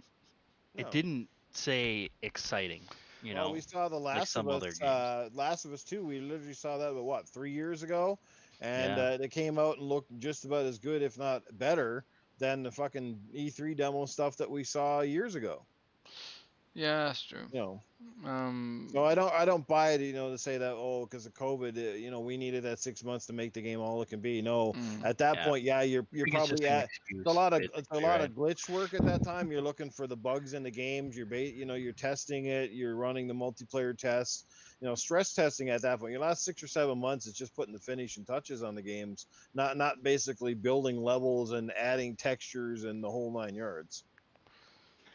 Yeah, Yeah. it's just it's interesting because like I think a lot of these games, like, I mean, I know we've been waiting a long time. I think Cyberpunk is one of those games that I'm super excited for, but I'm also on the fence about because we've been waiting so long for this game, and I just hope it turns out to be as great as they're Mhm. proclaiming it to be. Like it's just it's it looks so good. Like it really does look Mhm. really good, but I've always been one of those firm advocate advocates that that does not enjoy RPGs in the first person aspect. And that's my biggest concern with that game is that it's in that first person aspect and it's not in that third person,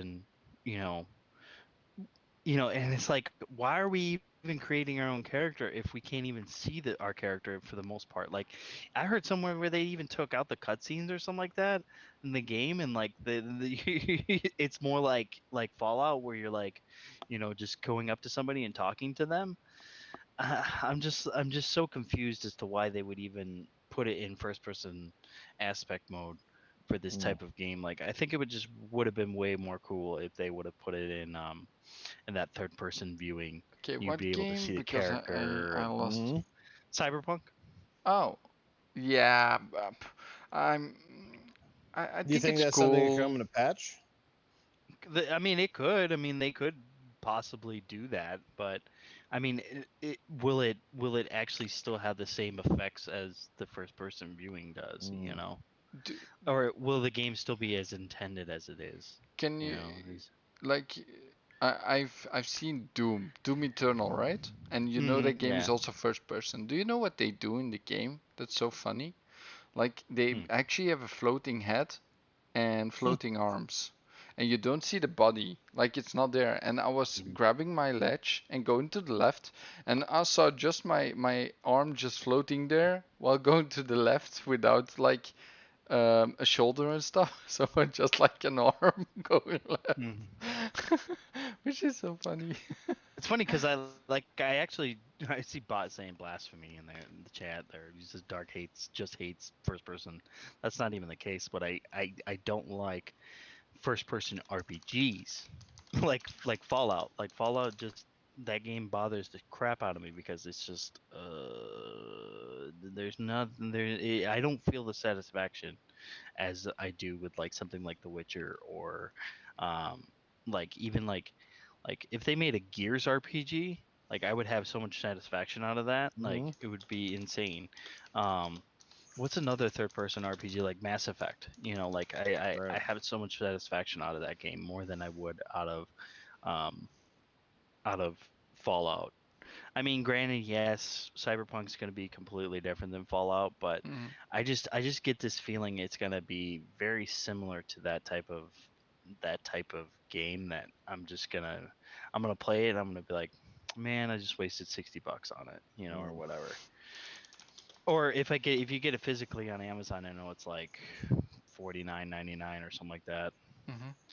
I'm the opposite way. Every time now I start seeing a game that says got RPG stuff in it, I'm like, oh. Hey, Yeah, dude, that's the when problem with nowadays is that they come out with too many open world experiences. That's the Everything problem. is level up this, level up that, get 50 different weapons, level up that weapon, level up your suit, level.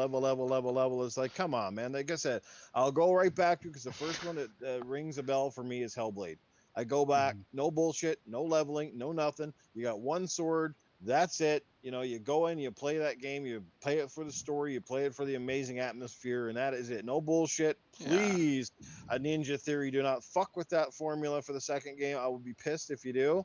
I just like it like that. I know I'm in the minority. Everybody seems to like that sense of satisfaction of leveling up a character and becoming I super all powerful. But like, I don't think every game needs that. Like that's like that was the part that kind of almost made me not want to buy this Avengers game because I was like, oh shit, now it's gone from being a Mhm. superhero game, oh like Ultimate Alliance. There's none of that real stuff in Ultimate Alliance, right? yeah, there But is. well, some of it, yeah, but not maybe not to the same extent. But you know what I'm saying? Like like, well, yeah, I suppose even Spider-Man has some degree of that too now in the Everything, PS1. every game Uh, has yeah, leveling or something RPG mechanics these days. Like it's so common now. I yeah, feel like yeah, it's refreshing to have it not in a game. Like you say, like Hellblade is one of those, and Mhm. I think Hellblade 2 is gonna be like something with the tribe. Like you're gonna have like a yeah. tribe like it feels you're with the Right. village and stuff, like how it looks on the trailer. That's a big reason I still enjoy the platformer games because platformers rarely, if ever, have any of Yes. that stuff. They just play them for the sheer fun. Just get in, go through the levels, that sort of stuff. Mario, Mario Odyssey or whatever. There's none of that. It's just a Mario game, right? There's no level. Yeah, you get little suits and hats and stuff, but outside of that, you don't need anything special to get to the next level or whatever. Did you play Super Lucky Tale, the new one? The I have revision? Super Lucky Tale, but not the new Super Lucky Tale. It's on Game Pass now. I don't So have Game Pass. you don't have a Game Pass. Okay, that's Nope. interesting. Why? I will never get Game Pass. I have told you guys a million times. Oh yeah, I am you're not a right. Game Pass. I'm You're not the a guy. digital guy. I You're am the that guy. guy. I'm that one guy. Yeah. He's No, still no holding problem, out. man. I am You know. still holding out. I am not until I'm forced. That's it. Um, Well, eventually that's might come to fruition, man. Oh, it's I hate coming. to say it, but Don't yeah. worry. I have felt the tip without the lube already. Trust me. I mean, luckily this generation is coming with disc-based consoles, so that's a good mm. Hmm. thing. I mean, Yes. you're gonna be okay there, but it just depends on like, are they gonna continue to have that throughout the generation, or are they Well, I just thought Microsoft gonna? was coming out with that whole trade-in thing where you could basically bring your games in and trade them in for the digital version. Because eventually, if I have I to think they say What? did. What? evolve to that, if I have to evolve to that, that would be really cool. What? Tell me. You What? never heard about that? That was their one of their plans is that basically fans who have these large disc-based libraries Yes. would be able to turn in their disc-based games for basically digital codes. That's cool. I would love that. A lot of people would, and I think it would be a smart move. But will they do it? I don't know. Like I already thought this would be implemented at this time. Might be coming during this generation, but if not, might certainly be a reality once they get into an all digital console ecosystem. I do want to say I think it's gonna be the death of like the physical stores, Mm-hmm. sort of it, because they basically like removing all the second-hand games like immediately from the Right. market. Like I mean that people can like turn them in again. It's gonna have a Mm-hmm. boost, but basically afterwards they're like, hell no, let's just get the digital version, so we don't Right. need to get the coders anymore later on. Like I think it's yeah a smart move for them, but not like for the game stores. Oh, definitely is its death with the game stores. There's no question. They're Yeah, gonna it's die gonna be. anyway. They're gonna die anyway. Someday. Yeah, it's Someday. gonna be. It's gonna be interesting to see what happens with GameStop this next generation. Are they still gonna be continuing to be around, or are they gonna go away like Blockbuster did? Okay, so I do want to say I have my own sort of GameStop, which is actually consumer friendly. Hmm. So that's good. I like that. They don't sell like the ultimate thing like with the card and stuff. Like they don't Mm. scam you. They don't try to pull stuff off. I actually know them personally because I work for them with like graphics and stuff now for free. But like I do it basically as a hobby for them. But it's cool. I love to do it for them to get some experience with Photoshop and stuff. Um, I actually learned a lot already with that, so yeah. But no, basically they have they don't have the issues that GameStop is having.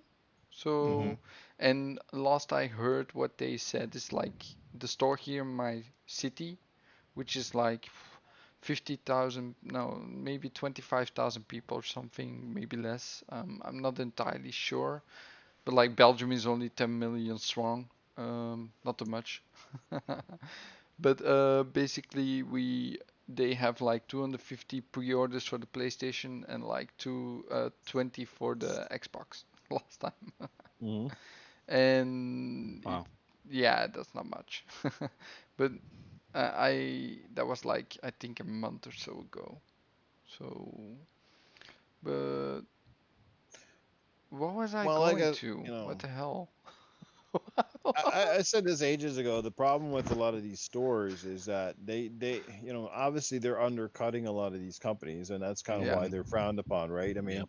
selling a used copy, and the worst part is, it's such sad because a lot of times they sell a used copy for $5 less than the new ones, and of course people come in and they eat it all up. They save $5 lousy, but the average consumer doesn't realize that you're not helping the real games industry by buying that copy. You're helping the other guys, the store, by adding to their bottom line.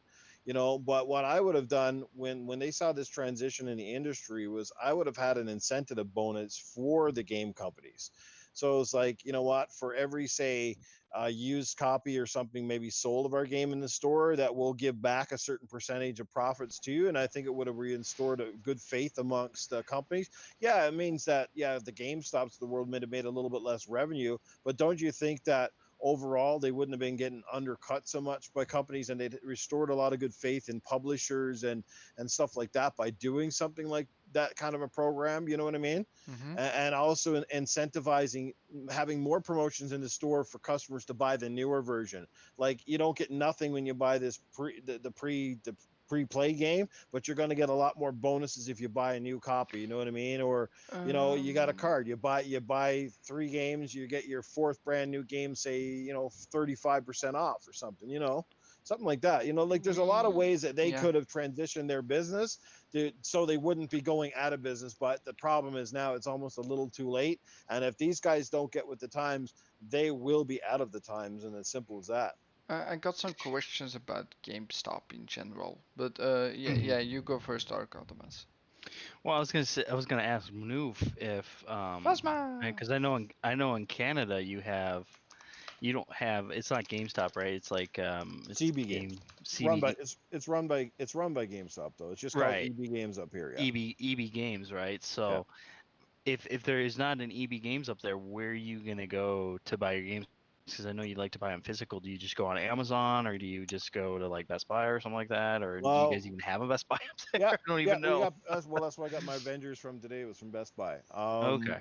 So right now our choices are getting limited outside of the EB Games, which is usually my first choice to get games because they're a game store, right? And I'm Hmm. trying to support them as much as I can because again, they are one of the last few dedicated game stores out there. I mean, there used to be lots of moms and pop shops a couple of years Mm-hmm. ago, but that's kind of gone out. So now my choices are one, EB Games or GameStop, whichever you want to call them. I also have Walmart. We have Best Buy, and the next one after that is called The Source. I don't know if you have them in the U.S. called The Source up here. No. You might remember them, or maybe they still exist in the U.S. It's called Radio Shack. Oh yeah. So They Radio used, Shack in Canada they're is no called The longer. Source. Yeah, so Yeah. yeah, they were bought by Bell Media up here, and they just changed the name to The Source. It's still Radio Shack essentially, same kind of business model, everything else. So those are my choices. But what I found is,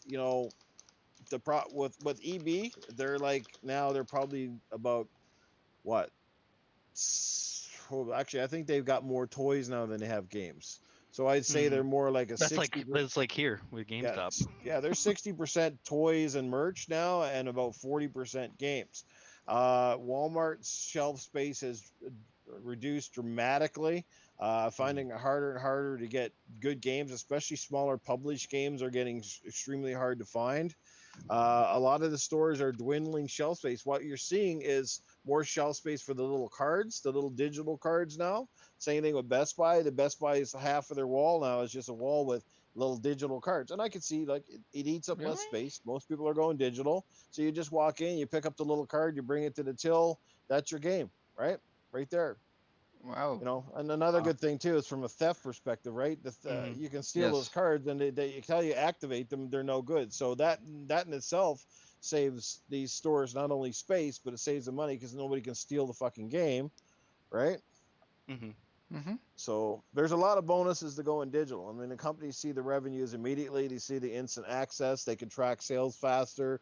Obviously, they're making 100% more of the money because there's no middleman, that sort of stuff. But they still have to keep retailers happy, and that's the thing is too, right? You can't completely phase them out, despite the fact that your largest portion is digital. Because at the end of the day, you're still trying to sell consoles, and until that changes, you still gotta.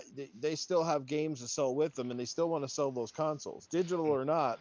They can't completely piss off those retailers. I See that think, uh, see yeah.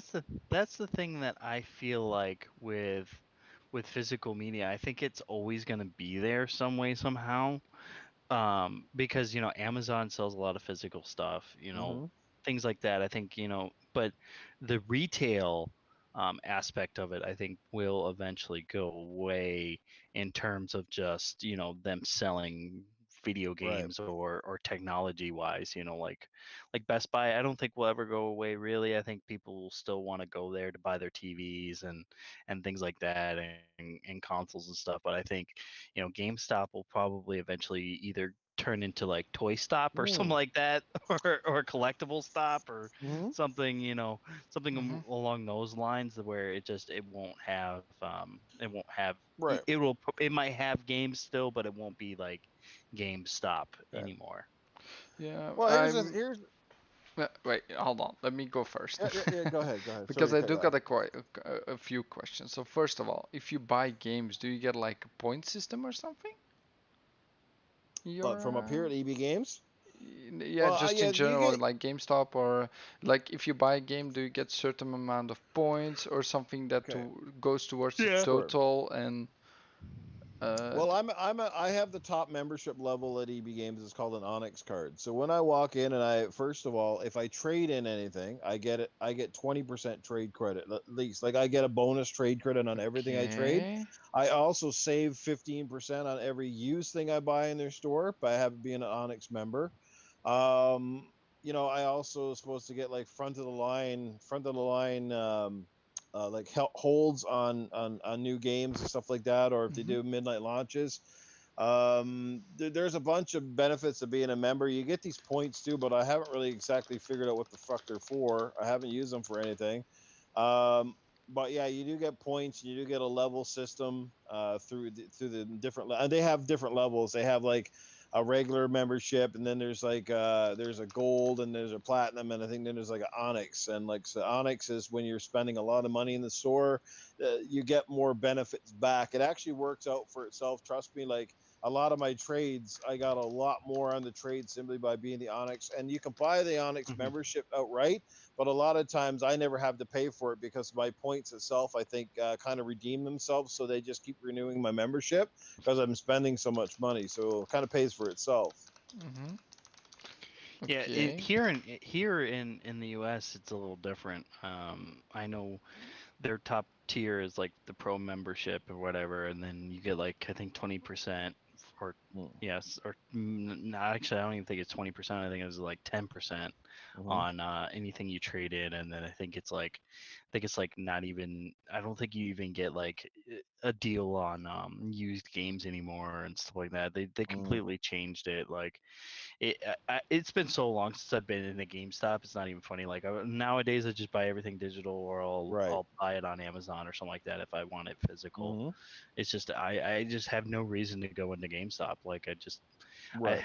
I mean I've been in Best Buy the past couple of months. Of course just buying different things, but GameStop, no, I Yeah. haven't even I haven't even stepped foot in GameStop in shoot, it's probably been like 2 or 3 years now. Mm. Well, you know what? I noticed this today too, and this kind of pisses me off a little bit. That remember back in the day, if you wanted a special edition or a limited edition copy of a game, with the Hmm. statues and stuff, you could literally walk in the store most of the time and buy one, especially during the launch window, right? They usually had multiple of them on hand. A lot of times you could score one, and now Hmm. I notice stores don't carry that stuff. Basically, the only way you're Hmm. getting one is if you get on this stupid pre-order stuff right from the get-go, and even then, you're not guaranteed. Like stuff sells out so quick quick now. It's like, Mhm. what's up with that? Like, I don't like that anymore. Like, it drives me nuts because sometimes I would like to get the collector's edition, but it's like, man, if you're not like right on the internet, the moment it drops, you can't get diddly squat, you know? Yeah, Mhm. it bothers me a little bit when they do that because it's like I remember, yeah, I remember that too, Manoof, when back in the day you would just walk into, a game store or GameStop or whatever, and you'd be able to buy the limited edition day one, if you wanted to, if Yeah. you got there early enough or whatever.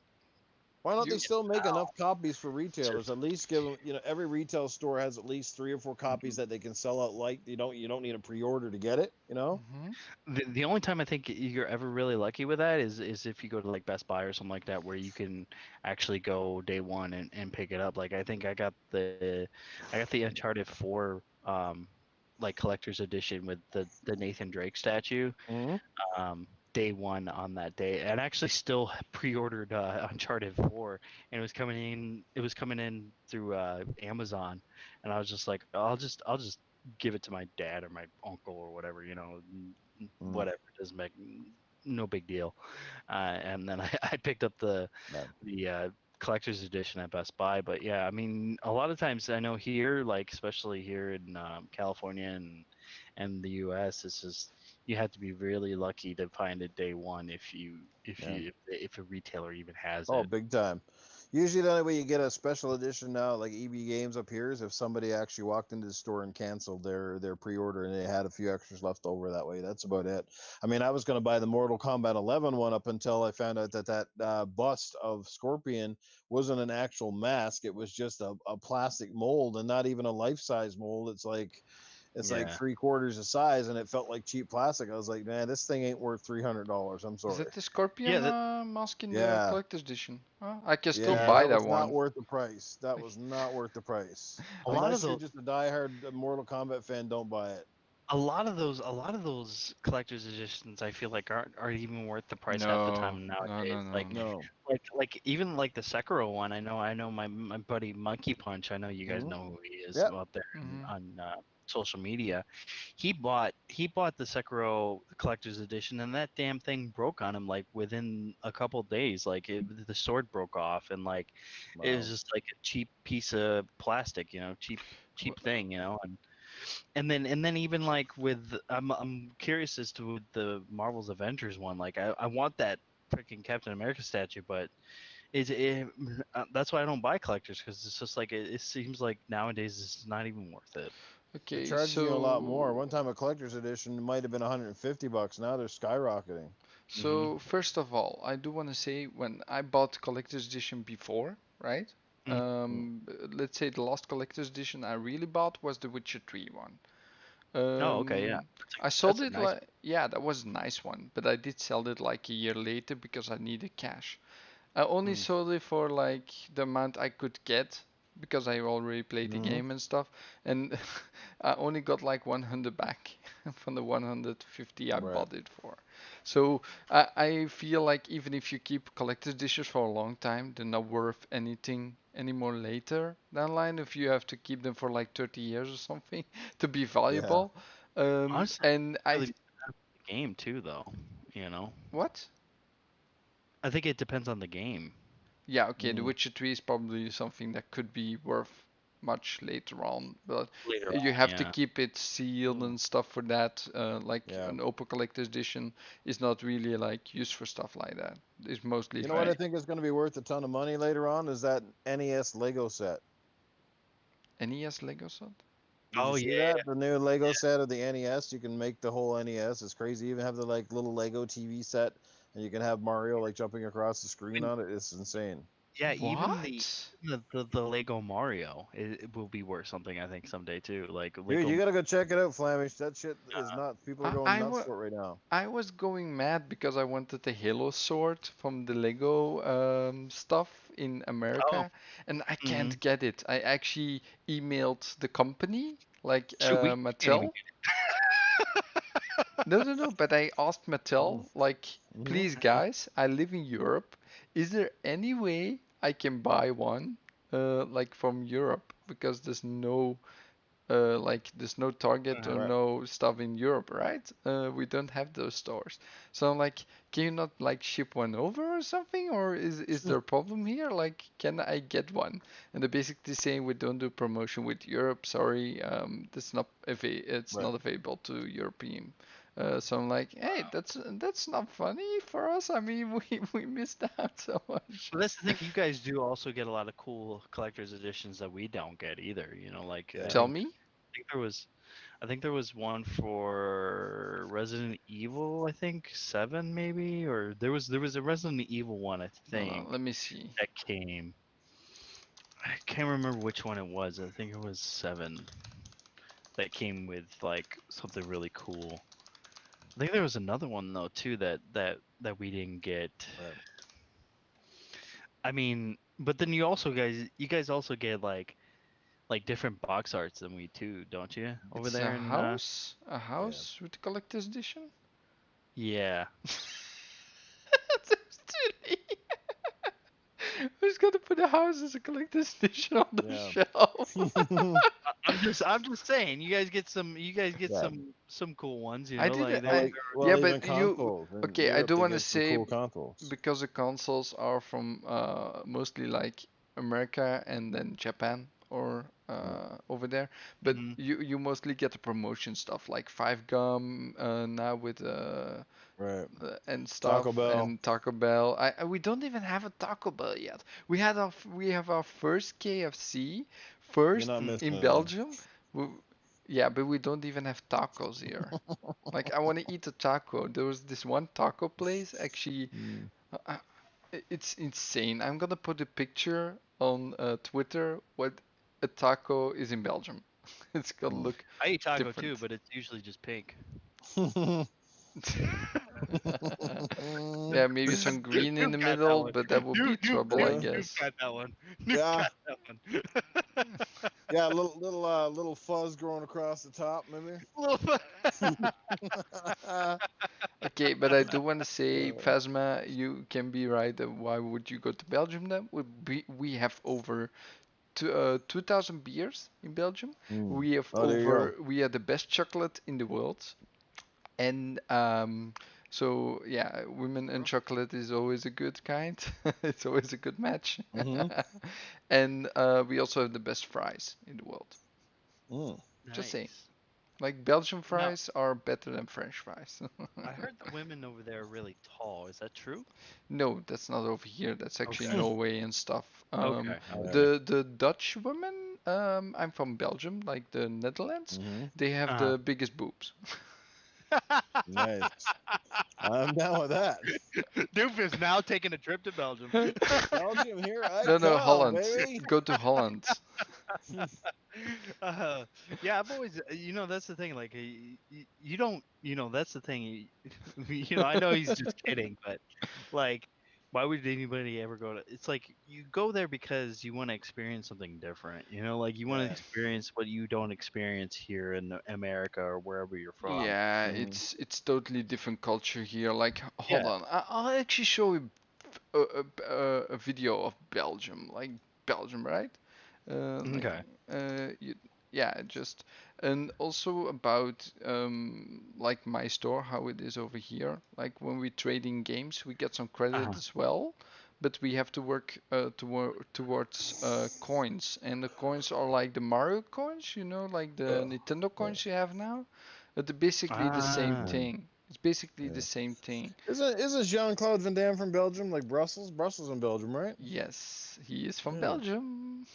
The Yeah. muscles from Brussels. That's right. Yeah. Jean-Claude Van Damme, he was the shit back in the day. Yes, he Now, was. now he's just Now kind of he's like just playing shit. Okay, hold on, hold on. We've got. now he's just a guy. Yeah. He went Isn't he from that doing guy from he Street he Fighter? went from doing the great He's splits to that just eating banana splits at this point. Hey guys, I put this up. This is why you go to Belgium. Waffles, fries, stuff Mm. like Yeah, the that. waffles. Yeah, the waffles here are insanely good. Like we have an issue with food. We love to eat great food. We don't like to eat junk food a lot, but we Right. do have junk food places, but we try to be like so diverse. Where incredibly, Mm. and we have like really old buildings everywhere Mm. in the big cities like Bruges, Yeah. Brussels, Antwerp. Antwerp is something What's that up, Phasma? gets overlooked a lot, but Antwerp is also a really good city to visit. Ghent. Yeah, that's also one. See, You guys basically got here, castles there, don't you? You guys got some amazing we got architecture, yeah. some. Yeah, this is just a church. That's how they Mm. look in Belgium. Wow, look at that And shit. then you got all Oh, those really? old buildings and It just stuff. looks like a castle. I think that's where Braveheart was filmed. No, that's a church. Wow. Basically, that's the inside. Wow. Damn. And they actually get preserved a lot. Like all the buildings, they stay like that. But This looks like King's Landing from fucking So North. Oh. unlike with America, you guys actually take care of your stuff. Okay. Yeah. yeah, but we're Mm. still a monkey country, I would say. There's a lot of stuff. Like So, we call ourselves the monkey country because our government is like, yeah, we go this way. No, we go that way. No, we go that way. No, we do this. No, Uh, we do that. the Ardennes. So the Ardennes, Ardennes, Mm. like we Mm-hmm. say it, it's like the French part of Gotcha. Belgium oh wow. because we're actually Mm.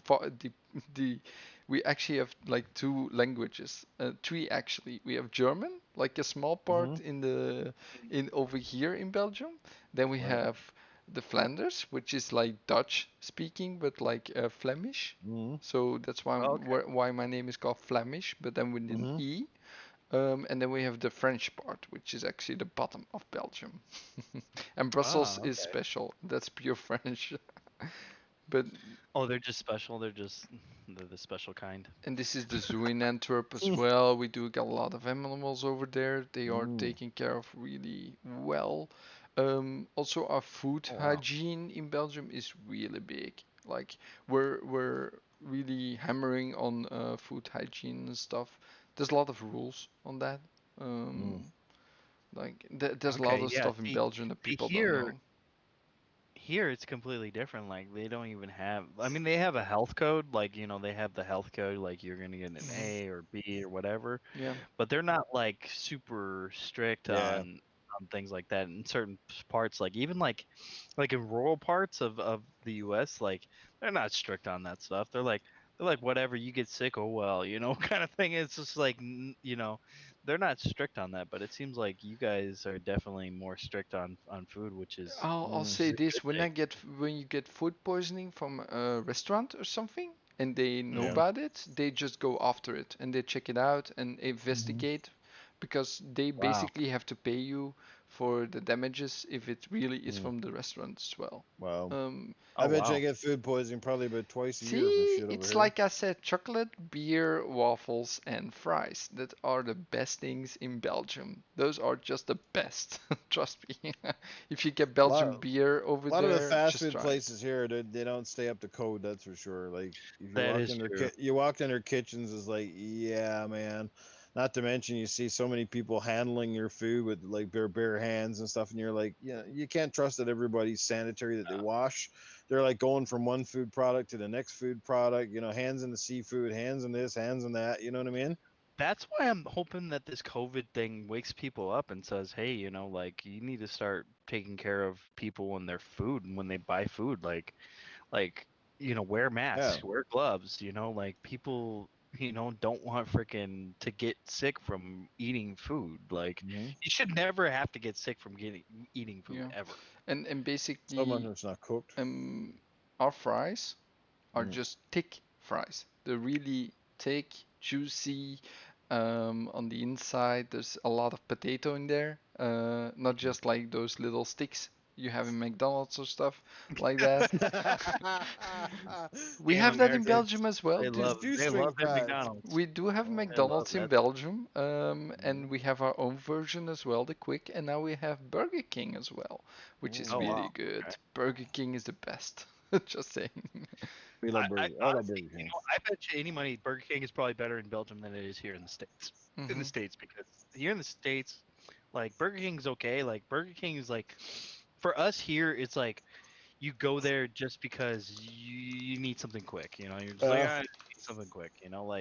Like I feel like in other countries they take care of more of their experiences at those type of places like Burger King and McDonald's than we do here. We're just like, oh, just go in, get it, and get out. You know, like Well, I can tell you one franchise that dropped right off the radar up here for me. That was KFC. Back in the 80s and 90s, I loved KFC, and now it's disgusting. I can't stand I it. have to try it. They changed something. They don't marinate their chicken anymore. It's dried up. It's not. Colonel Sanders would roll over in his fucking grave if he knew how bad the chicken's after getting up here. Hey, well, he's still on Twitter. that's a definite unfortunate because KFC is actually pretty good over here in where I'm at. It's not bad. Like it's not dry or anything. It's pretty juicy. The chicken's really good. Mhm. So that kind of sucks. Bad up You know, here. It's small little pieces. I said they're not even. That's not even chicken up here. I said they must be eating, cutting down the pigeons outside. well, that's the thing. I mean, you could go one part of the country to the next, and you could get a totally different experience from going to fast food. You know, Yeah. like McDonald's. Like not every McDonald's is good. You know, like well, if there's actually McDonald's in my in my city where, like you just like you avoid it because you're like I'm not going there. Like that's not the one. Okay. You know, and it's close by too. Like it's close by, but you're like I'll go across town just to get freaking McDonald's if I want it. You know, like you're Yeah. willing to drive a little further just because it's a better McDonald's or whatever. Like it's crazy. Yeah, but in our thing, it's everywhere is the same. They don't have one place that's Yeah. different for the others. Also, our menus are smaller.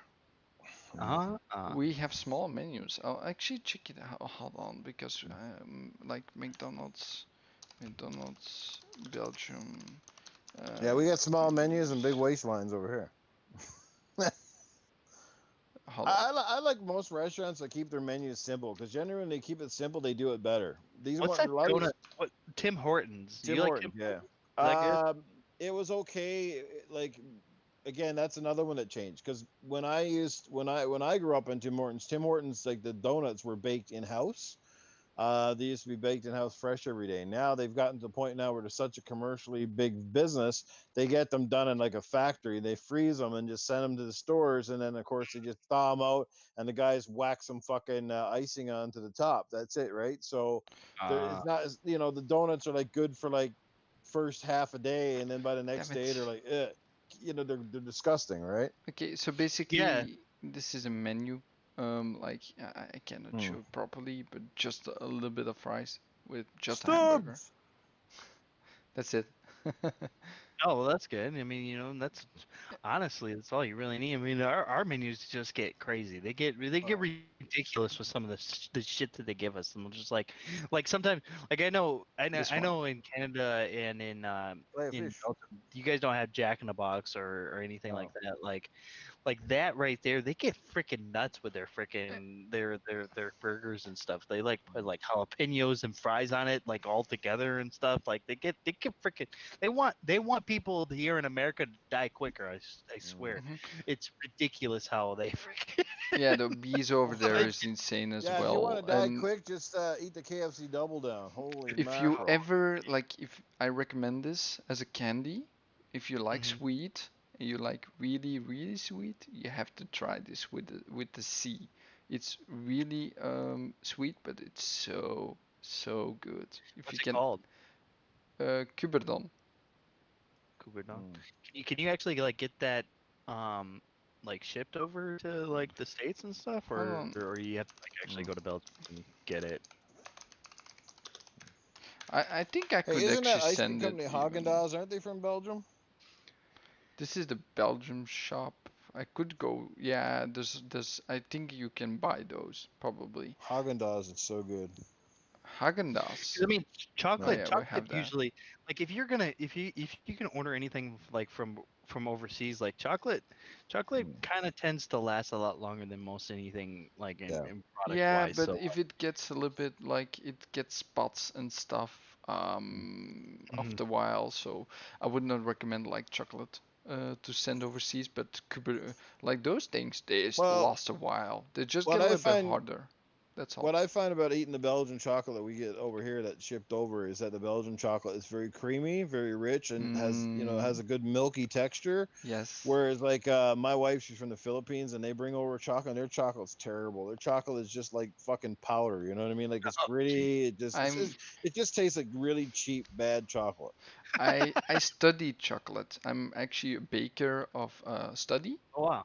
Oh, Didn't that's cool. finish it though because I had some Hmm. personal stuff going on. But yeah, Yeah. I know a lot about chocolate and all things bakery. So Yeah. the Nice. chocolate here in Belgium is so good. Like how they prepare it as well. It's Yeah. very different and yeah, I don't know. The quality here is just so unique. Mm. I would say there's no chocolate like Belgium chocolate. Also, how we prepare it and the amount of hygiene we use with that, it's insane. Everything has to be No. extremely hygienic here. It's when we go to factory, you have to wear gloves, you have to wear hair stuff to protect your hair that doesn't go into Hmm. stuff. You have to like wash your hands multiple times and stuff. Yeah, it's and every time, over new. I was gonna say Wow. McDonald's in the Philippines is totally different because while they still have the Big Mac, the quarter pounder, like all their meals traditionally come with rice and fries are the optional thing. Like fries aren't even really promoted. You literally have to ask for the fries. Oh wow. Yeah. That's weird. Yeah, so it's like yeah, Big Mac and rice. That's their combo. It's not Big Mac and fries. And Okay. then you add if you want fries, you say, "Can I substitute the rice for the fries?" Okay, but yeah, I think that's normal. Like every country has its own rules, basically, for Hmm. food, and like what they like the most, and they cater to the customer, not to Hmm. like in the country, not to what they like, right? Yeah, Um, exactly. that's how it should be. I mean, the customer is king in most, but I always feel like the ones selling the food are like Hmm. emperor. Yeah.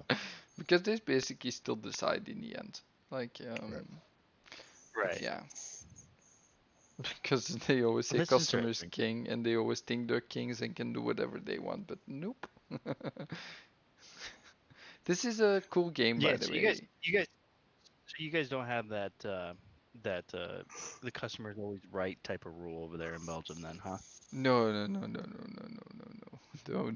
Oh God. Yeah, we Don't. have that Yeah. here in the U.S. It's very like the customer's always right, and it's like no, they're not. Yeah. They Yeah, there's a think big they're sense of right. entitlement in North America, that's for sure. Everybody wants stuff, they want it now. They're always right, you got to bend to their will. Sometimes they're just clearly wrong, right? It's Customers are wrong a lot, so big time. You yeah. get the asshole So you customer have that coming to too, my Newf, store. in Canada. You guys have Huh? that too. Uh, Oh, we got it too, man. It's Do you guys bad up have here. that? I mean, I work in a retail business. Yeah. If price tag falls off a fucking product on the way to the till, and someone brings it to, like, oh, that's no price on it. It should be free. what the Like, hell? come on, man. Like, Okay, seriously? I do want to say I had something different happen to me, like the price tag on the item. Like we have electronic price tags, right? They Yeah. normally they update every day, but in that day when I wanted to buy like a Hmm. soda stream, you know a soda stream, right? Yeah, The yeah, thing, yeah. The yeah, drink. Yeah. yeah. So I wanted to buy that, and it was actually cheaper on the internet, but it didn't update. So I got the price of the internet one because it was Yeah. like the advertised one, the cheapest. So from the same store, of course, not from another store. We have certain like supermarkets that are like, if you can find it anywhere cheaper, you can tell us, Yeah. and we'll deposit change back to you. So that's Hmm. funny. There's a Well, I lot. was into a store about 2 weeks ago, and I was going to pick up that game Dreams for PlayStation 4. They had a Yes, sale on. The sales stickers were still left on the games on the shelf. It was on for $29.99, down from a regular, I think, like $59.99 or something like hmm that. So I went and said, you know what, buddy? He's like, anything for you, sir? I said, yeah. You know what? I think I'll take a copy of that Dreams game. So he puts it on the cash. He rings it through, and then all of a sudden comes out. He's like 60 something dollars. I'm like, 60 something bucks. I said, dude, it's on sale there right now for $29.99, isn't it? And then he looks, he goes, "Oh, I'm sorry, sir, but that sale expired yesterday. It's it actually doesn't back up matter here." in And I was like, "Yeah, Belgium. it shouldn't matter there either. That's what it's like. I didn't make a fuss. I normally know that if they leave the sale price on, they got to give it to you for the sale. He could take it down after I leave the store, but he should have given it to me for the $29.90. That would have been good customer service. But Correct. instead, he just been a dick, and he Yeah. goes, "No, sir, I can't give it to you for that price because I know you can override the price. That's not a problem." But he wouldn't give it to me for that, so I was like, you know what? I don't want it, buddy. Just put it back. Yeah, Yeah.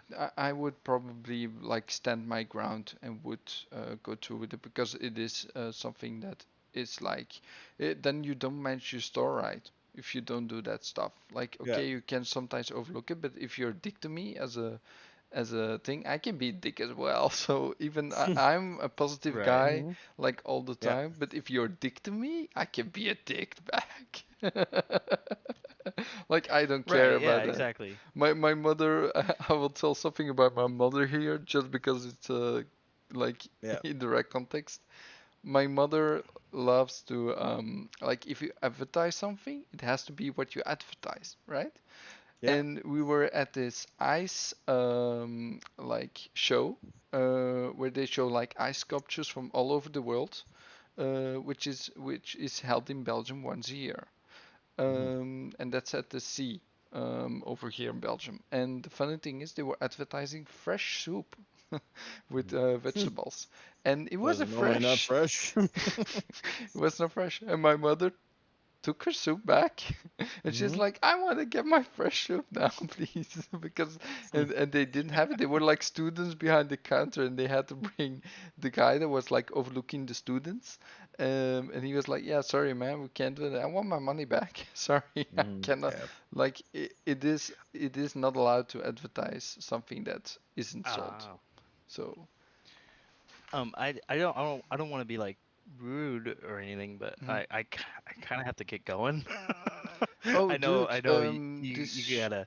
Yeah. I don't know how long you go for a show or anything, but as long as we want. I one time we oh, had a okay. show of 5 hours with Oh. Dreadpool and removal Oh, jeez. Santee. Yeah. Oh, jeez. We Well, just I got go. a new video game I want to play, man. I just down. We'll end this Yeah. show, I guess. Yeah. It's getting 2 hours and 8 minutes now. Yeah. So yeah, it's a little bit like on time. I would say there's no hour. You can need to Yeah. leave Okay. like if you Yeah, want It I to. went just didn't. So fast though. I didn't know how long you went or anything. I just didn't wanna. I I didn't didn't want to be talk to like you the yet. dick, you know. I want to I be like, didn't. God damn it." No, dude, if you need to go, you need to go. But I didn't talk to you yet. I didn't Mhm. ask you to be on the show yet because I was like, the next few weeks I do have enough guests. Normally, Yeah. if no one falls out, of course. But yeah, let me tell, where can we find you, Dark Optimus? Yeah, you guys can find me on Twitter and Xbox and PlayStation at Dark Ottemis. And yeah, man. Then you guys can find me on Thursday nights on the next podcast. With those guys. Hmm. I didn't. I wasn't on there this past week. I had some things I had to take care of, so I wasn't on there. But I'll be on there this week. So, if you guys like listening to what I have to say, come on by and you know. It's always a fun show on Thursdays. Now that's on Thursdays. It used to be on the weekends. It used to be on Saturday, Yes. but I'm glad we switched it over to Thursdays because now I feel like I could be there a lot more and help Bot out with the show and stuff. Yeah, he does do great show for He a does. really long time already because that show is already out like 3 years now or something. 3 years, yeah, something Yeah. like that. Yeah. Okay, that's really cool. And yeah, Noof, what's your stuff? Well, you guys always know where to find Newf Nukem. That's in the gutter permanently. Yes, indeed. It's Newf Nukem everywhere for the most part. But yeah, I appreciate you having me on the podcast, man. I wish you all the best moving forward. Like it's a 5 away from the 100, so that's awesome. I know when I reached 100, it felt like it was an eternity. But after I got to the 500 mark, I noticed it started to pick up a little bit faster. And again, it's all through the love and support of the community. It's how we do it. We all have to support each Yeah. other. Some people don't believe in that, but I think I try to support as many people as I can, and try to either tweet or like stuff and share stuff out. And again, I appreciate you being here. It was a lot of fun to be on this podcast. We, like I said, man, time flew. We just kind of talked about a bunch of everything, and all of a sudden, here we are, kind of wrapping things up. Dark, it was an honor and a pleasure, and I know always Oh fun yeah, gaming with man. you, brother. Always fun. Always fun, dude. Yeah. So, well, I think you were hoping to have some Arnie and some Cletus on here. So maybe before I go, I'll have them at least say hello. So we'll start off with Cletus, as I know he's just fresh out of the barn, and I can smell him from here. Cletus, what's happening? Well, fiddly diddly, it's getting on, guys. First off, I was listening to the whole show. Newf, I'm telling you, son, no matter how long you've been doing this, you're still full of fucking shit. Okay, Newf? So, but now this Flamish guy, like this guy, he got some charisma, and I like his accent. There's not many guys out there, that's doing this stuff from overseas across the pond. Most of you guys is all you Canadians and you fucking Americans, and you getting on with your cocky shit, So I like a little difference every now and then. It's all good stuff, you know what I'm saying? But I got to get back to the barn because the pigs is getting riled up out there, and I don't want to miss opportunities. So I got to get going, guys. You should have a good night now. Well, there you go. There was Cletus, and he has Night, a high Cletus. opinion of me. I What don't did think much Arnie? Cletus do. Yeah, what did Arnold think of the show? Me. Personally, I thought it was great. And again, it is really good to hear someone who is also from another country and who comes on here and articulates and talks about all sorts of great topics. I love the little history lesson that you had going on there about your country and where you're from and your background. I mean, you guys all know my background, and we all start out small. We all start out at zero. We become zero, and then next thing we're hero, and we're on the big screen and we're pumping iron and we're doing all this crazy stuff. That's why we do it. The next thing you know, you go from having no liners to panty liners and one liners, and you're going, I'll be back. And go get to the chopper, do it. Come on, that's what is happening here. So it's always great, Flemish. I wish you all the best. Keep at it. Be yourself. Be natural. Your fans will love you for it. You just got to ease up on the nudity. Okay, sometimes you may have to put bag on your face. It's all good, but no, in all seriousness, it's a great time. I know Newfer really enjoyed being here, and I'm always in the background watching this great stuff. Great show. You guys are awesome. Doc Ottemis, or Doc Goldblum is what he's called in some circles. Great show, guys. You take care of yourselves. Keep your masks on. You're better looking for it. Let's You're do better it. looking for it. Oh, that's great. I There you always go. I always miss the Um, Cletus and the Arnold. yeah, that's why I put him in the tweet. I was Uh, like, maybe we'll get some Cletus and Arnold today as well. I'm not sure, but we'll see. I got one more question for you guys before we go. I'm Yeah. gonna do something new. You're gonna be the first ones. No, actually, Xbot and K Mega were the first ones, and I'm gonna go through with this. So, who do you think would you like to be like one of your friends or someone you know like would be likable to be on the podcast as well, like on my show? Who would you recommend to me so I can message them, or you can maybe recommend them to me, and I can get in touch. So we can have a lot of different people. It doesn't have to be one of a podcast or anything. Just be a right. regular guy. Doesn't matter who it is. I don't care about all that stuff. Have you Um, had Gaming Forte on yet? I'm messaging him, but Yeah, have he's him on. He's really good. He's really knowledgeable. That dude okay. Yeah. is a solid dude for Yeah, I'm sure. trying to get Gaming him on, but Forte. it's gonna take a Him while. or Yeah. slow mo backslap too. Like those two dudes are solid dudes. I had Even him on Brap too. last time. Gaming Forte is on more podcasts than bodybuilders are on steroids. Let me tell That you. is true. Yeah, that dude definitely does a lot of podcasts, but he's always He's knowledgeable great. and Yes. No, he's I always a nice dude. last time I had Luca and Slow-Mo Backslap on as Yeah. Oh, well, and nice. PK Entertainment, which is also Yeah. really What cool about dude. Brap? Have you had Baby Brap, from Radio Brap? Arcade? Yeah, Brap. No, not yet. So that's He's someone. good too. Like he's a solid dude too. Okay. Yeah, I'll check him out and put it in the tweet that the Mhm. show is over, and if you want to watch it again, and just tweet it out again. Maybe you'll watch it. Because I think messaging most of the people that have like a lot of subscribers, it gets like hard to contact them.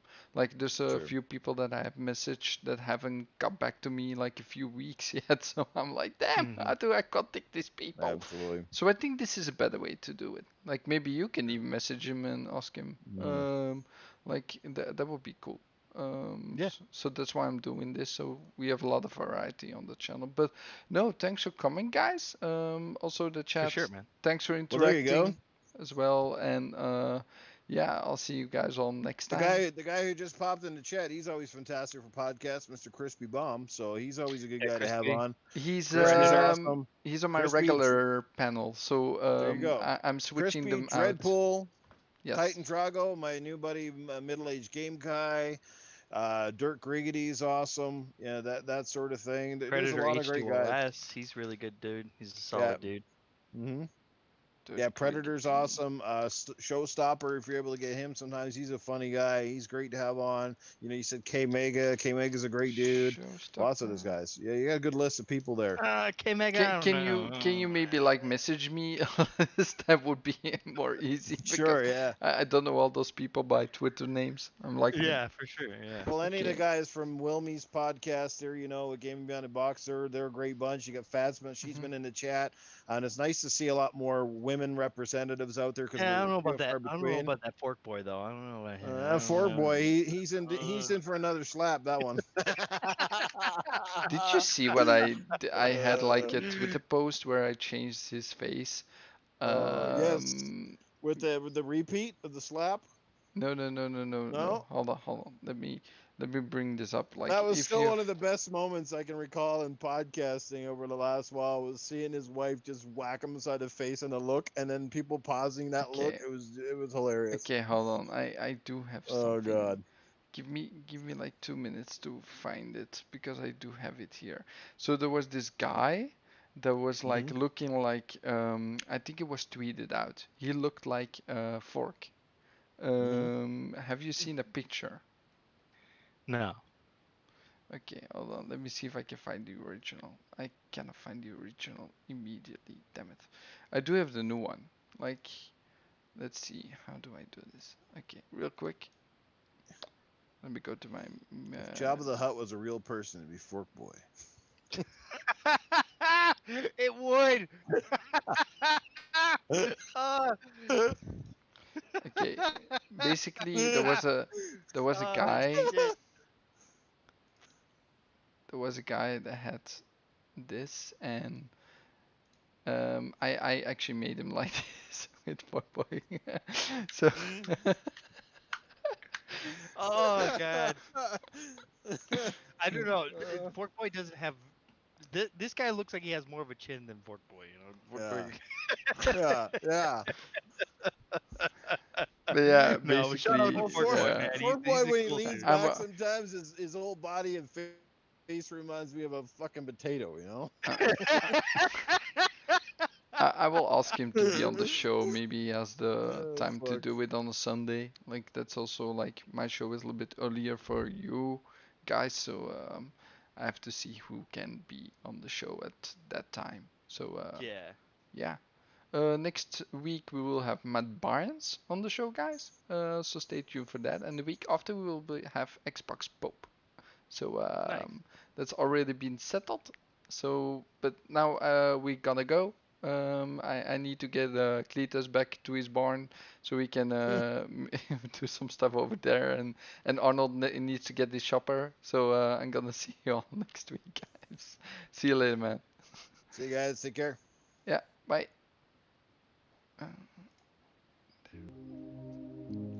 Oh my god. Oh guys, that was fun. Yeah, thanks. So this is what my show is about, so you know.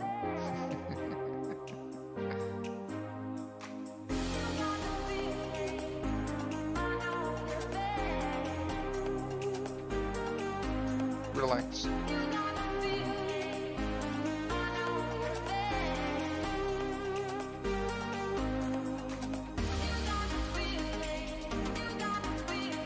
Yeah, of course. If if you want to be on the show, just let me know. Man. If I don't have anyone that wants to be on the show, because now I'm like still Xbox Pope, and I'm like, who's next? So that's why I'm doing the recommendations now. Like, just send me a list, guys, of people you like to have on the show, so I can like try to message them, or you can message them.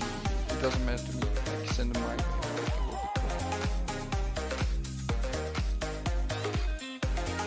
Yeah, I know he's already gone. He's like, fuck it, I'm out. He left. I'll see you later, Dark. Thanks. Yeah, bye.